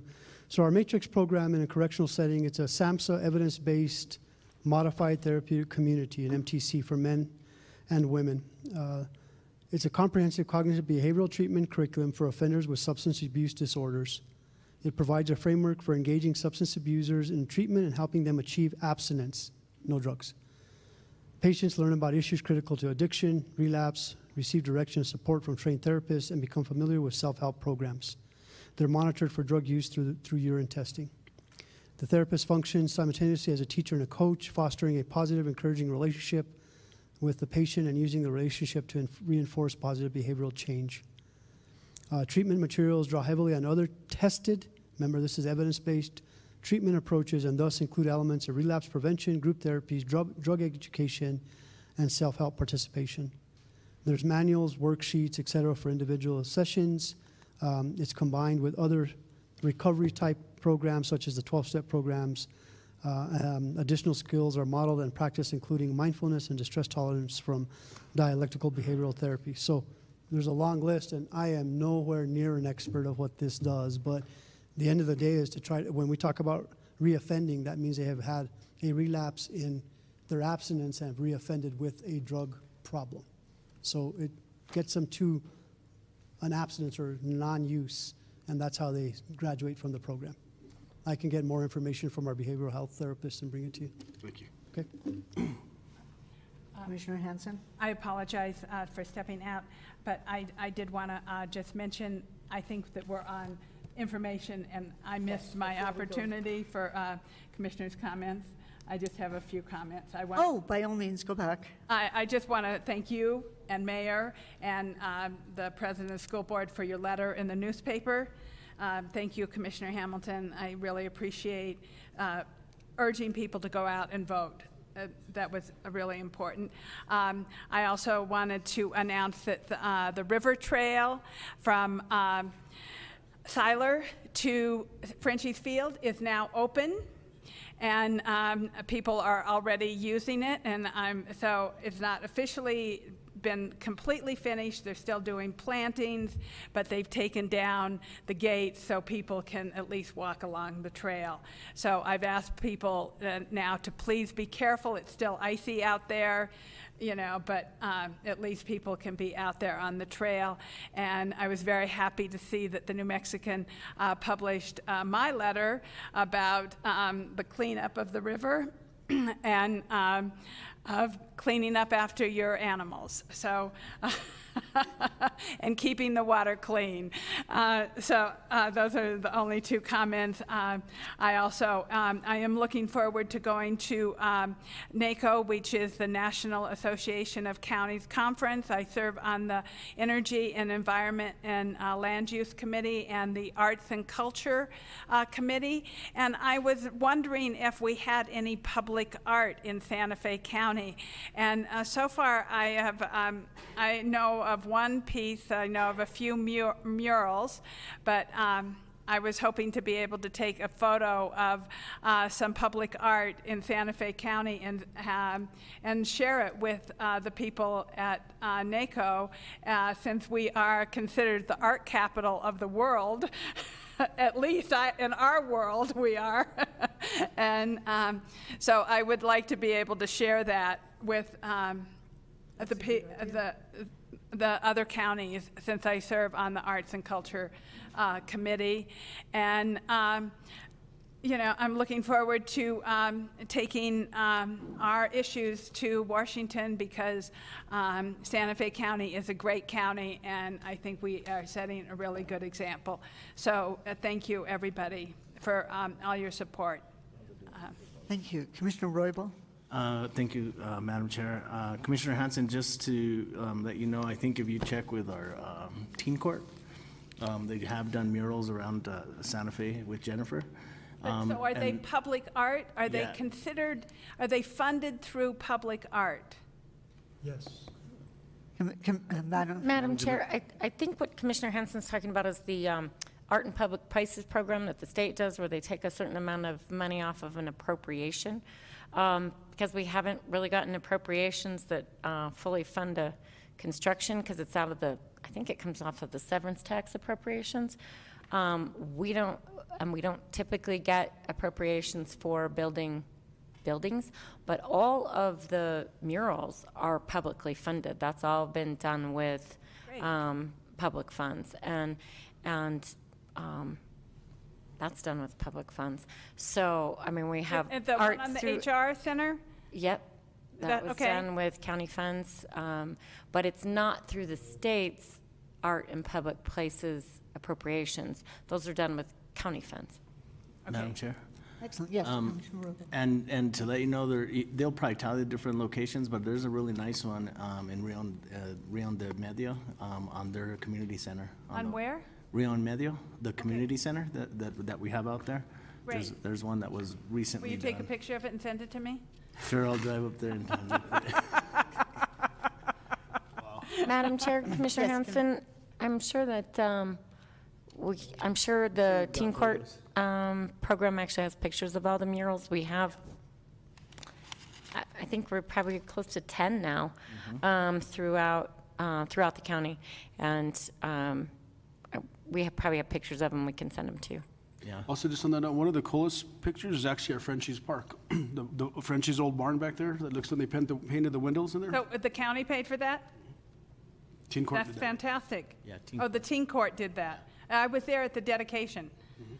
So that's fantastic. And Okay. also our Camino Jacoba site has some art on the wall there as well. But so in general, we don't have art in public places money. I mean, or we don't get money for doing that. So it's mostly our county, it's county money. But it's still, Commissioner yes. Hanson, I spoke to you about this last week. We're trying to pull together a list. There's currently art at Vista Grande Library, both editions, Nancy Rodriguez. Santa Fe Studios has an art and public place allocation. Those are funded through that 1% that came off the top. That's the list I'm trying to pull together for you. So we have art that we funded through our programs, and we have art that's funded through the state, which doesn't come to us. That's taken off the top of a severance tax bond, goes to the state. They select the art pieces, and they go in. So I know we've included La Cienega Community Center. Nancy Rodriguez, Vista Grande Library. They're murals. El Ranchos. So we do have arts in public places. I am working on the list for you, as I indicated last week. Thank you. Yes, thank you. Great, thank you very much. No way.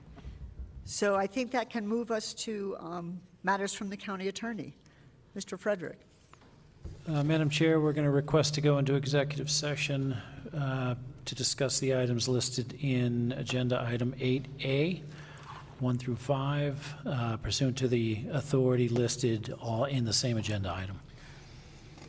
Madam Chair? Yes. I'd like to make a motion to go into executive sessions. Second. As outlined by our county attorney, Mr. Frederick. Thank you. Can I have a roll call? Yes. No. Can I have a roll call? We have a motion and a second? Ándale. Commissioner Hamilton, she's calling your name, so you say yes. I can't hear you. I just missed you. I'm so sorry. Yes. Yes. Yes. Yes.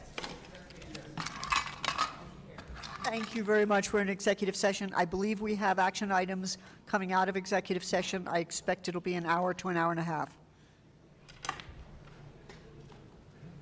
Oh, yeah. There are a lot of items.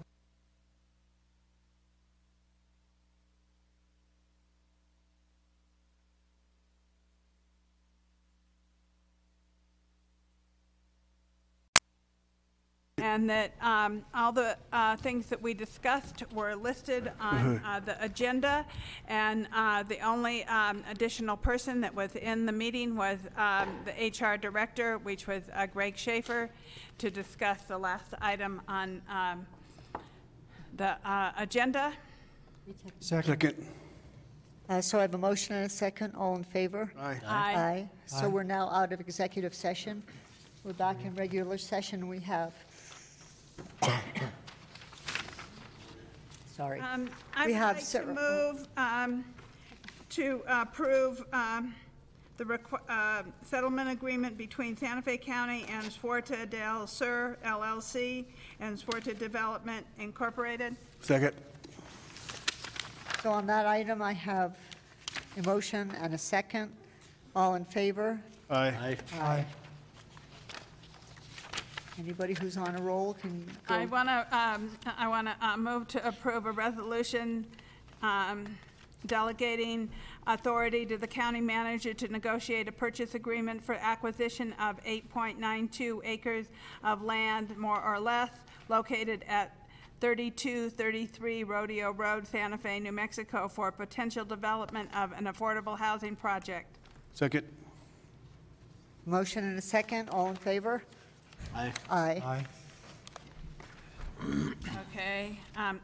I wish to amend, I'm going to move to approve amendment number 5 to the employment agreement between Catherine B. Miller and the Board of County Commissioners of Santa Fe County. Second. So I have a motion and multiple seconds. All in favor? Aye. Aye. Is there any further discussion on that or any items? Well, Madam Chair, regarding item 8A4, is there any action needed for that? Rachel? No. Well, I'd like to take the opportunity with regard to the last item to publicly thank the county manager for an outstanding job over the past year, and grateful that for all the effort she puts out and the direction she provides, the incredible leadership she provides, and that this amendment is highly, highly deserved. Thank you.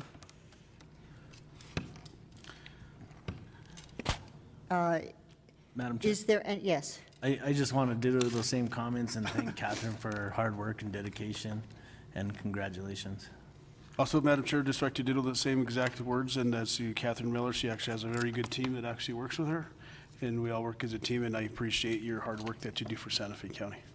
Same here. Here.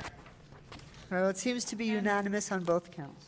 And I apologize, but I forgot to give out this piece of information about improving filmmaking incentives in New Mexico. It was handed out yesterday at the Round Thank you. House. And it does have one typing error, but it's, we'll get an update.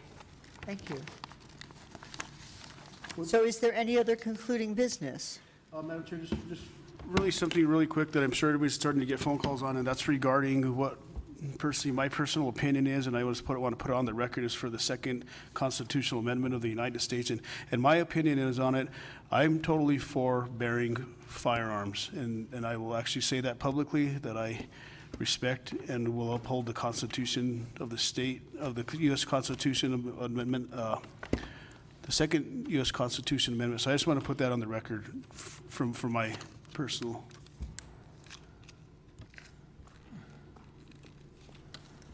Okay, thank you. Is there any other concluding business? I would like to, can I make a motion to adjourn, please? You feel free. I move that we adjourn. Second. All in favor? Aye. Aye. Aye. We are adjourned. And the time is at 7:58.